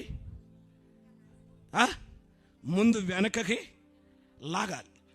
వెనుకకు బాణం లాగితేనే ముందుకు వెళ్ళగలుగుతుంది. అర్థమవుతుందా? అయితే ఇక్కడ యోసేపుని కొంచెం దేవుడు వెనుకకు లాగాడు, యోబును కొంచెం వెనుకకు లాగాడు, వదలటానికే లాగాడు. కానీ ఈ లోపల ఏమనుకున్నారు? యోసేపు పరిస్థితి ఇంతే, యోబు గతి ఇంతే, ఇక ఈ శ్రమల్లోంచి వీళ్ళ లేవరు, వీళ్ళలాగే నాశనం అయిపోతారు, వీళ్ళలాగే కృషించిపోతారు అని రకరకాలుగా మాట్లాడుకున్నారు. నేను స్తోత్రం, హల్లెలూయా. కొంచెం శ్రమలు వచ్చాయి, కొంచెం బాధలు వచ్చాయి అంటే దేవుడు విడిచిపెట్టాడని కాదు. ఒకసారి యాకోబు కూడా, యాకోబు కూడా, ఇశ్రాయేలు కూడా అనుకుంటారు ఏమనంటే, దేవుడు మమ్మల్ని విడిచిపెట్టేశాడు, అందుకే మా మీద శత్రువులు వచ్చి పోరాడుతున్నారు, గెలుస్తున్నాడు, అందుకే శ్రమలు, అందుకే శోధనలు అని ఎంతగానో కృంగిపోయి అనుకుంటున్నారు, దేవుడు విడిచిపెట్టారు అనుకుంటున్నారు. కానీ దేవుడు యాకోబుతో మాట్లాడతాడు. యాకోబు, నీవు నా సేవకుడవు, నేను నిన్ను ఏర్పరచుకున్నాను, నేను నిన్ను మరువజాలను అని అంటాడు. స్తోత్రం చెప్పండి. ఆయన ఏం చేయడంట? చెప్పండి. మర్చిపోడంట. నేను నిన్ను మర్చిపోచాలను అంటాడు. ద్వితీయోపదేశ కాండం 4వ అధ్యాయం 30-31 వచనాలు చదివితే, ద్వితీయోపదేశ కాండం 4వ అధ్యాయం 30-31 వచనాలు చదవండి. ఈ సంగతులన్నీ సంభవించిన తరువాత నీకు బాధ కలుగునప్పుడు, అంత్య దినములలో నీకు బాధ కలిగినప్పుడు, నీకు శ్రమ కలిగినప్పుడు, నీవు నీ దేవుడైన యెహోవా వైపు తిరిగి ఆయన మాట వినిన ఎడల, నీ దేవుడైన యెహోవా కనికరము కలిగిన దేవుడైన, స్తోత్రం హల్లెలూయా, నీకు బాధ కలిగినప్పుడు నీ బాధలో యెహోవా వైపు తిరుగు. ఆయన కనికరము కలిగిన దేవుడు. ఆయన కనికరము కలిగిన దేవుడు కనుక ఆయన నీ చెయ్యి విడువడు, నిన్ను నాశనము చెయ్యడు, నిన్ను మరచిపోడు ఆయన. స్తోత్రం చెప్పండి హల్లెలూయా. ఆయన కనికరము కలిగిన దేవుడు. ఆయన వైపు చూడు చాలు, అంతే. ఆయన కనికరము కలిగిన దేవుడు కనుక ఆయన నీ చెయ్యి విడిచిపెట్టేవాడు కాదు, నిన్ను నాశనము చేసేవాడు కాదు, నిన్ను మర్చిపోయేవాడు కాదు. నీకు మేలు చేస్తాడు, నిన్ను ఆశీర్వదిస్తాడు. స్తోత్రం చెప్పండి గట్టిగా హల్లెలూయా, హల్లెలూయా. చేయి విడువడు ఎన్నడు, విడనాడడు ఎప్పుడు. చేయి విడువడు ఎన్నడు, విడనాడడు ఎప్పుడు. కన్న తల్లి చేర్చునట్లు నన్ను చేర్చునా, కన్న తల్లి నన్ను చేర్చున ప్రియుడు. అందరు చేతులు ఎత్తండి. హల్లెలూయా, హల్లెలూయా, హల్లెలూయా, హల్లెలూయా, హల్లెలూయా, హల్లెలూయా, హల్లెలూయా, హల్లెలూయా. చేయి పట్టి నడుపును, శిఖరముపై నిలుపును. చేయి పట్టి నడుపును, శిఖరముపై నిలుపును. కన్న తల్లి చేర్చునట్లు నన్ను చేర్చున ప్రియుడు. హల్లెలూయా. ఆయన నిన్ను మర్చిపోయేవాడు కాదు, నీ చేయి విడిచిపెట్టేవాడు కాదు, నిన్ను నాశనం చేసేవాడు కాదు. నువ్వు దేవుని తట్టు చూడాలి. కడవరి దినాల్లో ఉన్నాం, అంత్య దినాల్లో ఉన్నాం. ఇప్పటికి కూడా నువ్వు దేవుని తట్టు తిరగకుండా లోకం వైపు తిరుగుతూ ఉంటే, మనుషుల వైపు తిరుగుతూ ఉంటే, విగ్రహాల వైపు తిరుగుతూ ఉంటే, లోకపు పోకడలో ఇదిగో నువ్వు పరుగులెత్తుతూ ఉంటే, ఇదిగో ఏ మాత్రము కూడా నీకు మేలు ఉండదు. దేవుని వైపు చూడాలి, దేవుని తట్టు చూడాలి. స్తోత్రం చెప్పండి, కొంచెం గట్టిగా చెప్పండి హల్లెలూయా. ఒకసారి నక్క ఉపవాసం ఉందంట. ఏంటది? నక్క ఉపవాసం ఉంది. ఉపవాసం ఉండి వరం అడిగిందంట దేవుణ్ణి. ఒక వరం ఇవ్వని అడిగితే ఇచ్చేపో అన్నాడంట. అయ్యా ఏం వరం ఇచ్చావు చెప్పు అయ్యా అంటే, ఏం లేదు, నువ్వు ఎవరి దగ్గరికి వెళ్ళి కిట్టుక్కంటావో చచ్చిపోయిద్దు పో అన్నాడంట. ఆ వరం తీసుకొని బయలుదేరింది. అడవిలోకి వెళ్తుంది నక్క. వెళ్తా ఉంటే చిన్న కుందేలు ఎదురొచ్చింది. డౌట్ వచ్చింది నక్కకి. దేవుడు వరం ఇచ్చాడన్నాడు, అసలు ఇచ్చాడా లేదా టెస్ట్ చేద్దామని ఆ కుందేల దగ్గరికి వెళ్ళి నక్కంది. కుందేలను కిట్టుక్కంది. అనగానే కుందేలు చచ్చిపోయింది. అప్పుడు నమ్మకం కుదిరింది నక్కి, దేవుడు వరం ఇచ్చాను నిజంగానే ఇచ్చాడులే అని అనుకొని ఇక అలాగ లోపలికి వెళ్తుంది అడవిలోకి. వెళతా ఉంటే పెద్ద ఏనుగు కనపడింది. ఏనుగు కనపడగానే నక్కకు మళ్ళీ డౌట్ వచ్చింది. దేవుడు వరం ఇచ్చాడులే కానీ చిన్నాటి మీదే ఇచ్చాడో పెద్దాటి మీద కూడా ఇచ్చాడో టెస్ట్ చేద్దామని ఏనుగు దగ్గరికి వెళ్ళి ఏనుగా నువ్వు కిట్టుకు అంది. అనగానే ఏనుగు కూడా చచ్చిపోయింది. ఇక బాగా నమ్మకం కుదిరింది. ఇక నాకు తిరుగులేదులే, చిన్నాటి మీద పెద్దాటి మీద అన్నిటి మీద నాకు వరం ఇచ్చాడు, ఇకేం తిరుగులేదులే అనుకుంటా సంతోషంగా అడవి లోపలికి వెళ్తా ఉంటే అసలు ఎదురొచ్చింది. అసలుదేంటి? సింహం వచ్చింది. సింహం నక్క దగ్గరికి వచ్చి నక్కనంటది, నక్క ఇన్ని రోజులు కనబడలేదు, ఎక్కడికి వెళ్ళావంది. నక్క అంటది, నేను ఎక్కడికి వెళ్తే నీకేంటంట అంద సీరియస్గా. సింహం అంది, కాదు నక్క, ఏం బాగా చిక్కిపోయావు అని జాలిగా అడిగింది. నక్క అంటది, నేను చిక్కిపోతే నీకేంటంట అంద సీరియస్గా. అప్పుడు సింహం అంది, నక్క నేను మర్యాదగా అడుగుతున్నాగా, నువ్వు మర్యాదగా చెప్పొచ్చుగా, ఏంటంట అంత సీరియస్ అంద సింహం. అనేసరికి నక్క అంటది, అసలు నీకు మర్యాద ఏంటి అసలు అన్నది సీరియస్గా. అనేసరికి ఆ సింహానికి రానే వచ్చింది కోపం వచ్చి ఒక్కసారి జులిపించి పంజా విప్పి నక్కను కొట్టబోయేసరికి నక్కంది సింహం కిటిక్కంది. అనగానే సింహం కూడా చచ్చిపోయింది. ఏసు రక్తమే. ఇక సింహం ఎప్పుడైతే చచ్చిపోయిందో ఈ నక్కకి పట్టడానికి పగ్గాలు లేవు. ఇక ఏం ఎగురుతుందిలే, అసలు ఏం డ్యాన్స్ చేస్తుంది, అటు ఎగురుతుంది ఇటు ఎగురుతుంది, ఆ డ్యాన్స్ చేసింది ఈ డ్యాన్స్ చేసింది, అసలు ఎన్ని రకాల డ్యాన్సులు ఉంటాయో అన్ని రకాల డ్యాన్సులన్నీ వేసింది. అలుపు వచ్చింది దాకా. ఇప్పుడు అలుపు వచ్చింది, అలుపు తీర్చుకుందాను ఒక చెట్టు కింద కూర్చుంది. అలుపు తీర్చుకుని ఒక చెట్టు కింద కూర్చొని ఆలోచిస్తుంది. అలుపు తీర్చుకుంటూ ఆలోచిస్తుంది. ఏమనంటే, బా దేవుడు భలే వరం ఇచ్చాడు, అక్కడ కుందేలను కిటికంటే చచ్చిపోయింది, అక్కడ ఏనుగురు కిటికంటే అది చచ్చిపోయింది, ఇక్కడ సింహాన్ని కిటికంటే సింహం కూడా చచ్చిపోయింది.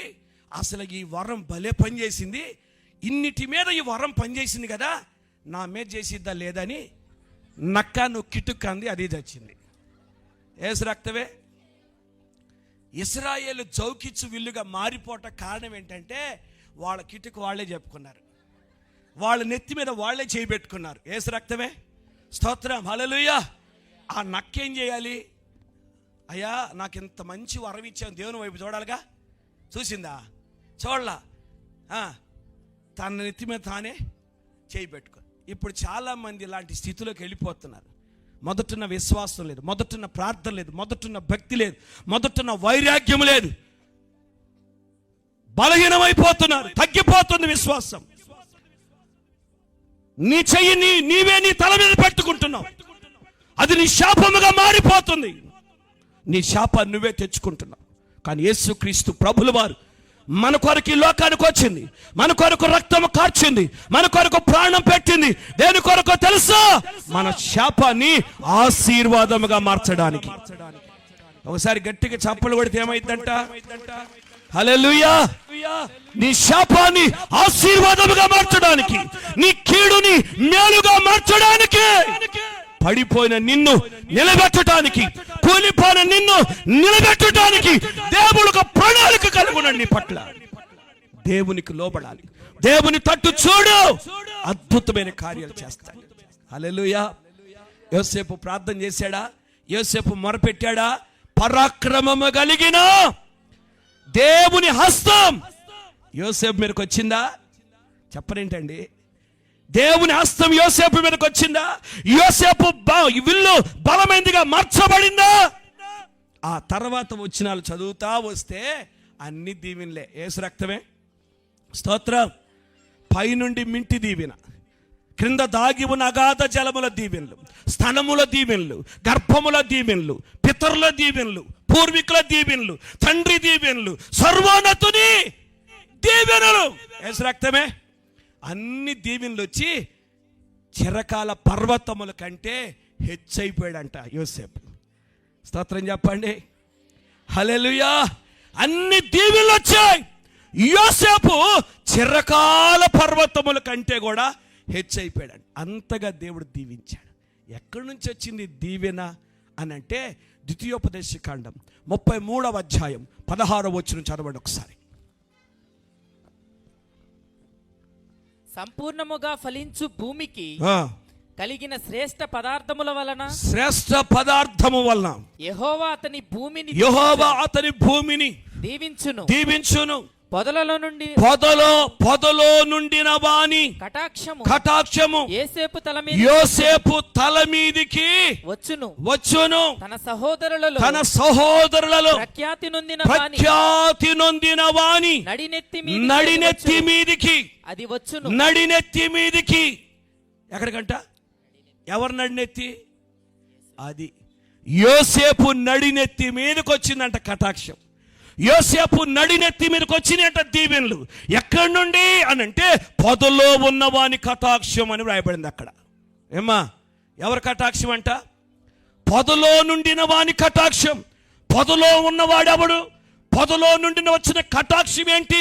ఆ పొదలో ఉన్నవాడు ఎవరు అని మనం పరిశీలన చేస్తే అబ్రహాముతో దేవుడు చెప్పాడు, అబ్రహామా, నీ ఒక్క కుమారుడైన ఇస్సాకు నాకు దహన బలిగా ఇవ్వమన్నాడు. స్తోత్రం. వెంటనే అబ్రహాము తన కుమారుని తీసుకొని మోరియా పర్వతానికి వెళ్ళి బలిపీఠం కట్టి కట్టెలు పేర్చి ఇదిగో వెంటనే ఆ ఇస్సాకును బంధించి ఆ బలిపీఠం మీద పెట్టేశాడు. కత్తి తీసుకొని చేయి పైకి ఎత్తాడు బలివ్వటానికి. వెంటనే ప్రభు పిలుస్తున్నాడు, అబ్రహామా, అబ్రహామా, ఆ చిన్నవాని మీద చెయ్యి వేయకు అన్నాడు. స్తోత్రం. అదేంటి ప్రభు, బలి ఇవ్వమన్నావు కదా, దహన బలిగా అర్పించమన్నావు కదా, అర్పిస్తానయ్యా అని అంటున్నాడు అబ్రహాం. కానీ ప్రభు అంటున్నాడు, లేదు లేదు లేదు, వద్దొద్దు, ఆ చిన్నవాని మీద చెయ్యి వేయొద్దు అని చెప్తున్నాడు. ప్రభా, బలిపీఠం కట్టానయ్యా, కట్టెలు పేర్చానయ్యా, ఇప్పుడు ఎలాగయ్యా అని అంటే కన్నులెత్తి చూడన్నాడు. కన్నులెత్తి చూస్తే అతని కన్నుల ఎదుట పొదలలో ఒక గొర్రె పొట్టేలు చిక్కుకొని ఉంది. దేవుని స్తోత్రం. హల్లెలూయా. ఆ గొర్రె పొట్టేలు అయ్యా గొర్రె పొట్టేలు కనబడుతుంది అన్నాడు. ఆ గొర్రె పొట్టేలు తీసుకొచ్చి నీ కుమారునికి ప్రతిగా బలి అన్నాడు. స్తోత్రం చెప్పండి గట్టిగా, 2 చేతులు ఎత్తి స్తోత్రం చెప్పండి. హల్లెలూయా. ఇస్సాకుకు ప్రతిగా ఆ గొర్రె పొట్టేలు తీసుకొచ్చి బలి ఇచ్చాడు. ప్రభువుని గమనించండి, కొండ ఎక్కేటప్పుడే ఇస్సాకు అడిగాడు, తండ్రి గొర్రె పిల్ల ఏది అని అడిగాడు. స్తోత్రం. హల్లెలూయా, హల్లెలూయా. గొర్రె పిల్ల ఏది అని అంటే అబ్రహాం యెహోవా ఈరే అన్నాడు కానీ స్తోత్రం. కానీ క్రొత్త నిబంధనలకు వచ్చేసరికి బాప్తిస్మం ఇచ్చి యోహాను అంటాడు, ఇదిగో లోక పాపములు మోసుకొని పోవు దేవుని గొర్రె పిల్ల అని చెప్తాడు. దేవునికి స్తోత్రం. హల్లెలూయా. ఇస్సాకేమో గొర్రె పిల్ల ఏది అని అడిగాడు. యోహాను అంటాడు, ఇదిగో దేవుని గొర్రె పిల్ల అన్నాడు. స్తోత్రం. ఆ పొదలో నుండి వచ్చిన గొర్రె పిల్ల, ఇస్సాకుకు ప్రతిగా బలి అయిన గొర్రె పిల్ల ఎవరో కాదు, ఇదిగో దేవుని గొర్రె పిల్ల. ఆ గొర్రె పిల్లే మన ప్రభువైన యేసుక్రీస్తు. స్తోత్రం చెప్తారా? కొంచెం గట్టిగా స్తోత్రం చెప్తారా? హల్లెలూయా. ఇస్సాకుకు ప్రతిగా బలి అయిన గొర్రె పిల్ల గొల్గతాలో యేసు రూపమై వధింపబడిన గొర్రె పిల్ల, అనాదిలో నియమించబడిన గొర్రె పిల్ల, ఆదిలో వధించబడిన ఇస్సాకుకు ప్రతిగా బలి అయిన ఆ గొర్రె పిల్ల, ఇస్సాకుకు ప్రతిగా బలి అయిన ఆ గొర్రె పిల్ల గొల్గతాలో యేసు రూపమై వధింపబడిన గొర్రె పిల్ల, గొల్గతాలో యేసు రూపమై వధింపబడిన గొర్రె పిల్ల, అనాదిలో నియమింపబడిన గొర్రె పిల్ల, ఆదిలో వధించబడిన గొర్రె పిల్ల. ఆ గొర్రె పిల్ల యేసుక్రీస్తు ప్రభుల వారే. ఆ పొదలో ఉన్నవాడు యేసుక్రీస్తు ప్రభుల వారే. యేసుక్రీస్తు ప్రభుల వారి కటాక్షం యోసేపు నడినెత్తి మీదకి వచ్చింది, యోసేపు తల మీదకి వచ్చింది.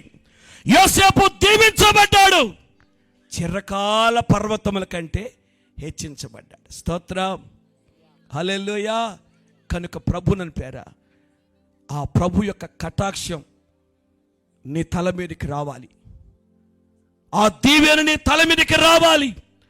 నీవు నీ కుటుంబం, నీవు నీ పిల్లలు, నీవు నీ ఉద్యోగం, నీవు నీ వ్యాపారం, నీవు నీ పశువులు, నీ పొలాలు దీవెనకరంగా ఆశీర్వాదకరంగా, నీ సంఘం ఫలభరితముగా మార్చబడాలి అని అంటే ఆ పొదలో ఉన్న వాని కటాక్షం మన తల మీదకి, స్తోత్రం, ఆ కటాక్షం మన తల మీదకి రావాలి అని అంటే మనము ఆయన తట్టు కన్నులెత్తాలి. స్తోత్రం చెప్పండి.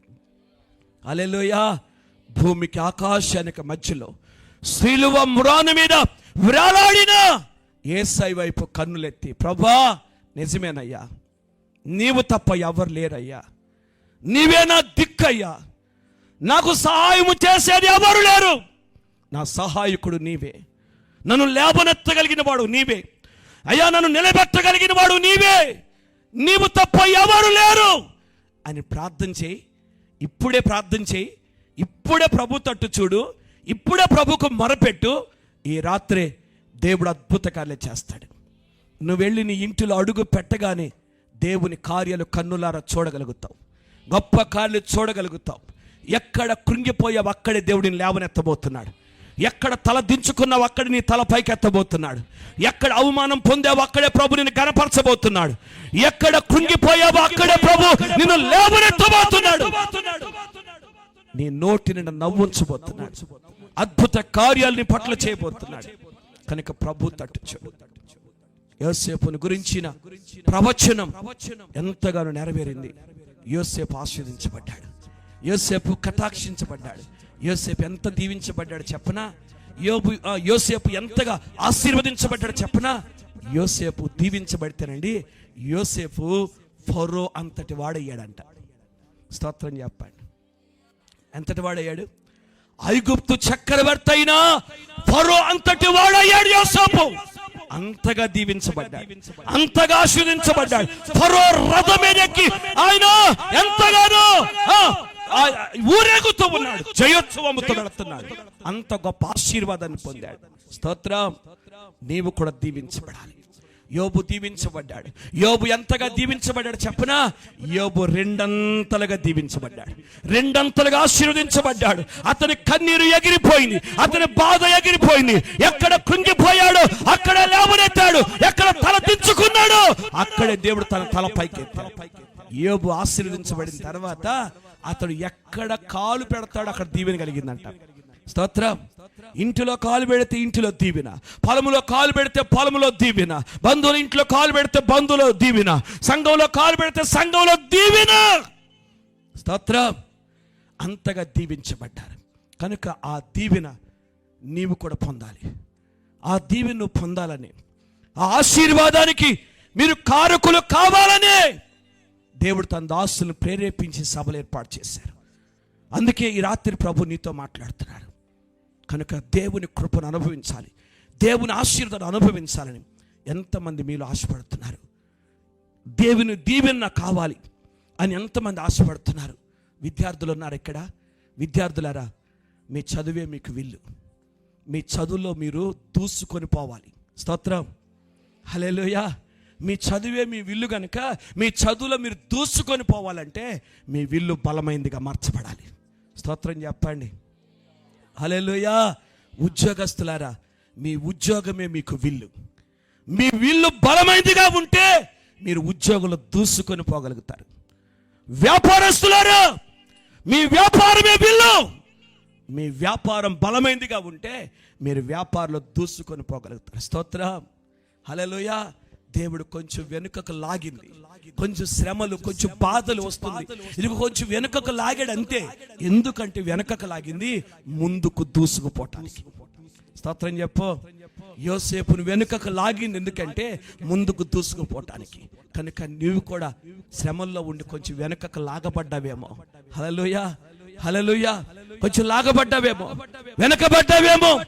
ప్రభు తట్టు చూడు, ముందుకు దూసుకుపోయేటట్టు దేవుడు నిన్ను పంపిస్తాడు. స్తోత్రం. అద్భుత కార్యం చేస్తాడు. ఎంతమంది నమ్ముతున్నారు మాట? నమ్ముతున్న వారు మీరున్న స్థలం లేచి నిలబడండి. నమ్ముతున్న వారు మీరున్న స్థలంలో లేచి నిలబడండి. ఈ రాత్రి ప్రభు నీ పట్ల గొప్ప కార్యం చేయబోతున్నాడు. యోసేపును దీవించిన దేవుడు, యోబును ఆశీర్వదించిన దేవుడు, యోబును గొప్ప చేసిన దేవుడు, యోసేపు మీద కటాక్షాన్ని చూపిన దేవుడు నీ మీద కూడా గొప్ప కటాక్షాన్ని చూపబోతున్నాడు. మనుషుల వైపు చూడొద్దు, దేవుని వైపు చూడండి. విద్యార్థులారా, కళ్ళు మూసుకొని దేవుని వైపు చూడండి. కళ్ళు మూసుకొని దేవుని వైపు చూడండి. కళ్ళు మూసుకొని యేసయ్య వైపు చూడండి. దేవుని వైపు చూడండి. నీ విల్లు బలమైనదిగా మార్చబడుతుంది. నీ దర్శనం బలమైనదిగా మార్చబడుతుంది. నీ చదువు బలమైనదిగా మార్చబడుతుంది. నీ ఉద్యోగం బలమైనదిగా మార్చబడుతుంది. వెనకబడ్డాలనుకుంటున్నావుగా, ఉద్యోగములో ప్రమోషన్ లేదనుకుంటున్నావుగా, శాలరీ పెంపుదల లేదనుకుంటున్నావుగా, నీ విల్లును బలమైనదిగా చేయబోతున్నాడు. ఉద్యోగులను దూసుకొని పోబోతున్నావు. వ్యాపారము సాగట్లేదు అనుకుంటున్నావుగా, వ్యాపారములు అన్ని నష్టాలు అనుకుంటున్నావుగా, దేవుడు నీ వ్యాపారాన్ని బలమైనదిగా చేయబోతున్నాడు. నీ సేవను బలమైనదిగా చేయబోతున్నాడు. నీ కుటుంబాన్ని బలమైనదిగా చేయబోతున్నాడు. దేవుని ఆశీర్వాదాన్ని పొందబోతున్నావు. ప్రభు తట్టు చూసి ప్రార్థన చేయి. కన్నీరు కార్చాడు యోసేపు, ఎంతో వేదన పడ్డాడు. ప్రభా, ఇక నువ్వు తప్ప ఎవరున్నారు? అబ్రహాము దేవుడవయ్యా, ఇస్సాకు దేవుడవయ్యా, నా తండ్రి దేవుడవయ్యా, నువ్వు తప్ప నాకెవరున్నారయ్యా? నా పట్ల కార్యం చేసేది నీవే, నన్ను దీవించేది నీవే, నా చదువులో విజయం ఇచ్చేది నీవే, నాకు ఉద్యోగం ఇచ్చేది నీవే, నా వివాహం నిశ్చయము చేసేది నీవే, నా గర్భాన్ని తెరిచేది నీవే, నా వ్యాపారాన్ని ఆశ్రదించేది నీవేనయ్యా. నీవు తప్ప నాకెవ్వరు లేరు. నా సహాయకుడు నీవేనయ్యా. వేదనతో వచ్చాను, కృంగిపోయి వచ్చాను. నీవు తప్ప నాకెవ్వరు లేరు. కృపచూపు, కృపచూపు, సహాయం చేయి. అడుగు, ప్రభుని అడుగు. నీ పట్ల ప్రభు గొప్ప కార్యం చేయబోతున్నాడు. నీకు కృప చూపబోతున్నాడు దేవుడు. భూమికి ఆకాశానికి మధ్యలో సిలువ మ్రాను మీద వేలాడిన యేసయ్య వైపు చూడు. ఆత్మాభిషేకం కావాలా? ప్రార్థన అనుభవం నీకు కావాలా? నీ విశ్వాస వృద్ధి కావాలా? ప్రభు వైపు చూడు. కృపా వరాలతో ప్రభుని నింపబోతున్నాడు. ఆత్మాభిషేకంతో ప్రభు నింపబోతున్నాడు. ప్రభు నీకు కృప చూపబోతున్నాడు. పరాక్రమము కలిగిన బలార్జుని యొక్క హస్తం, పరాక్రమశాలి అయిన వారి హస్తం ఇప్పుడే నీ మీదకి చాపబడుతుంది. ఇప్పుడే నీ మీదకి చాపబడుతుంది. హస్తం ఇప్పుడే నిన్ను తాకాలి. ఇప్పుడే హస్తం నిన్ను తాకాలి. ఇప్పుడే హస్తం నీ మీదకి రావాలి. చూడు, ప్రభు వైపు చూడు. ఆత్మనేత్రాలు తెరవండి. నీ హస్తము చాపయ్యా, నీ హస్తం నా మీదకి రానివ్వయ్యా, నన్ను బలపరచయ్యా, నాకు కృప చూపయ్యా అని అడుగు. దేవుని గొప్ప కార్యం చేయబోతున్నాడు. అడుగు, ప్రభు వైపు చూసి అడుగు. నీ చెంపల మీదుగా కారుతున్న కన్నీరు దేవుడు చూస్తున్నాడు. నీ వేదనను బట్టి నువ్వు ఏడుస్తున్నావు, నీ కన్నీరు ప్రభు చూస్తున్నాడు. నీ బాధను ప్రభు చూస్తున్నాడు. నీవున్న కొరతను బట్టి దుఃఖపడుతున్నావు, ప్రభు నీ కొరతను చూశాడు. గొప్ప కార్యం చేస్తాడు నీ పట్ల.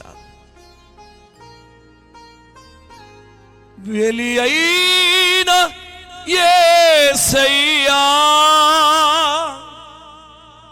బలి అయిన యేసయ్యా, నిలువెల్ల నలిగితివా, నీవెంతో అలసితివా, సిలువలో ఆ సిలువలో ఆ ఘోర కల్వరిలో తులువలా మధ్యలో యేసయ్యా తులువల మధ్యలో వేలాడిన యేసయ్యా వధకు సిద్ధమైన గొర్రె పిల్లవోలే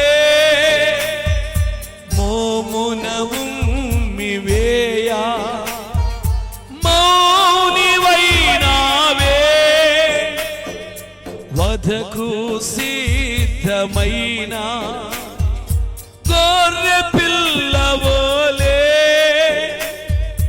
మోమున ఉమ్మివేయా మౌనివైనావే దూషించి అపహసించి హింసించిరా నిన్ను దూషించి అపహసించి హింసించిరా నిన్ను ఊహకు అందరూ నీ త్యాగమేసయ్యా ఊహకు అందరూ నీ త్యాగమేసయ్యా బలి అయిన యేసయ్యా బలి అయిన యేసయ్యా నిలువెల్ల నలిగితివా నీవెంతో అలసితివా సిలువలో ఆ ఘోర కల్వరిలో తులువల మధ్యలో వేలాడిన తులువల మధ్యలో వేలాడిన యేసయ్యా తులువల మధ్యలో వేలాడా నా కొరకు నిలువెల్ల నలిగిపోయా పదులో ఉన్నవాడా నా కొరకు బలిపోయినవాడా నా కొరకు రక్తము కార్చినవాడా నా యేసయ్యా నా నజరేయుడా నీవు తప్ప నాకెవరున్నారయ్యా నీవు తప్ప నాకెవరున్నారయ్యా కృంగిపోయి ఉన్నానయ్యా బాధలో ఉన్నానయ్యా శ్రమలో ఉన్నానయ్యా నిద్ర పట్టట్లేదయ్యా అయ్యా భోజనం చేయాలనిపించట్లేదయ్యా బ్రతకాలనిపించట్లేదయ్యా చూడయ్యా నన్ను ఒక్కసారి నన్ను దాటిపోవద్దయ్యా సమస్యల్లో ఉన్నావయ్యా కుటుంబం వేదన పడుతున్నామయ్యా నెమ్మది లేని స్థితిలో ఉన్నామయ్యా కృప చూపయ్యా అని అడుగు దేవుణ్ణి చూడండి ప్రభు తట్టు చూడండి ఇదిగో దేవుని హస్తం నీ మీదకి చాపబడుతుంది దేవుని హస్తం తాకుతుంది ఆత్మ నేత్రాలు కలిగి చూడగలిగిన వారు చూడండి దేవుని హస్తం ఇప్పుడే చాపబడింది హస్తం తాకుతుంది దేవుని ప్రభావం నీలోకి వస్తా ఉంది దేవుని కటాక్షుని తల మీదకి వస్తుంది దేవుని కటాక్షుని నడినెత్తి మీదకి వస్తా ఉంది గట్టిగా చప్పట్లు కొట్టి దేవుని మహిమపరచు దేవుని దీవెని కలుగుతావు దేవుని దీవెని కలుగుతుంది నీ కన్నీరు ఎగిరిపోతుంది చప్పట్లు కొట్టి స్తుతించు దేవుని మహిమపరచు గొప్ప దేవుడు శక్తి కలిగిన దేవుడు బలమైన కార్యాలు చేసే దేవుడు సమర్థుడైన దేవుడు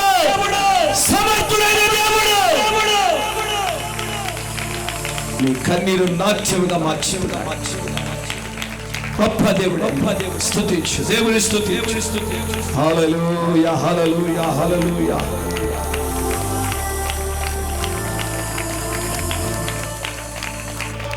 అందరం అలాగా ప్రార్థన పూర్వకంగా దైవావేశముతో దేవుని సంధించుదాం దైవచనులు మన మధ్యలో ఇజ్రాయల్ గారు ఉన్నారు, ప్రార్థనలో నడిపిస్తారు. రత్న కుమార్ గారు ఆశీర్వాదాలు ఇస్తారు.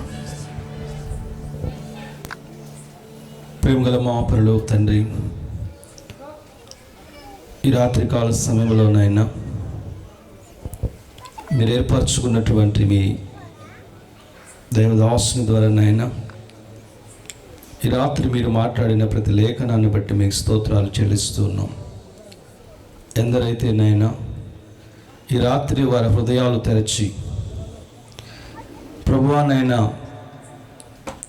మీరు అందిస్తున్నటువంటి ప్రతి దీవెన వారు తీసుకోవడానికి ఎంతమంది అయితే సిద్ధంగా ఉండి ఈ రాత్రి తీసుకొని ఉన్నారో నాయన, వారందరినీ కూడా నాయన మీరు స్థిరపరచండి నాయన, మీరు బలపరచండి ప్రభువా.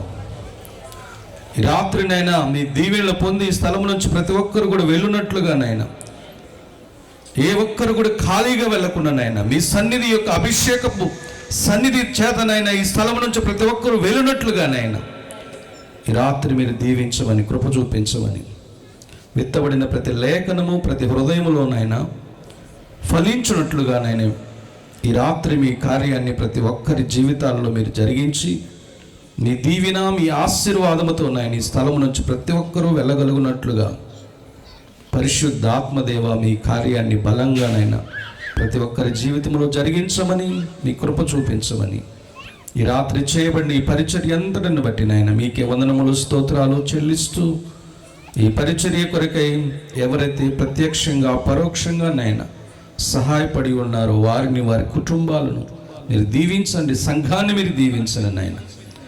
ఈ దినాలలోనైనా మీ వాక్యాన్ని ఈ విధంగానైనా విత్తడానికి నాయన సంఘానికి మీరు ఇచ్చినటువంటి గొప్ప పనిని బట్టి నాయన మీకు స్తోత్రములు చెల్లిస్తూ ఉన్నాం ప్రభువా. ముందు జరగవలసినటువంటి కోడికల్లో కూడా నాయన మీ సన్నిధిని తోడుగా ఉంచి వస్తున్నటువంటి దైవ సేవకులను ఇంకా నాయన ఆత్మపూర్ణులుగా చేసి నాయన అభిషేకించి ప్రభువా మీరు వాడుకోమని, కృప చూపించమని ఈ రాత్రికాల సమయంలో మీరు చేసినటువంటి మీ కార్యములన్నిటిని బట్టి నాయన మిమ్మల్ని స్తుతిస్తూ గణపరుస్తూ యేసు ప్రభు శక్తి కలిగిన నామములో ప్రార్థించి అడిగి వేడుచున్నాను తండ్రి, ఆమేన్. తండ్రి అయిన దేవుని యొక్క ప్రేమ, కుమారుడైన యేసు క్రీస్తు వారి యొక్క కృప, పరిశుద్ధాత్మ దేవుని యొక్క అన్యోన్యమైనటువంటి సన్నిధి సహవాసము ఇప్పుడు ఎల్లప్పుడూ కూడి ఉన్న మనకు, సకల లోక పరిశుద్ధులకు, సార్వత్రిక సంఘానికి, ప్రత్యేకంగా ఈ రాత్రి ఆత్మ సంబంధమైన వర్తమానాన్ని అందించినటువంటి దైవజనులు మెతుషులా గారికి, వారి యొక్క సంఘానికి, సేవకు, పరిచర్య అంతటికి, అలాగే రేపు ఎల్లుండి కూడా జరగనయ్యున్నటువంటి దేవుని రాజ్య సువార్త సభలకు తోడయుండి నడిపించి బలపరుచునుగాక. ఆమేన్. ఆమేన్.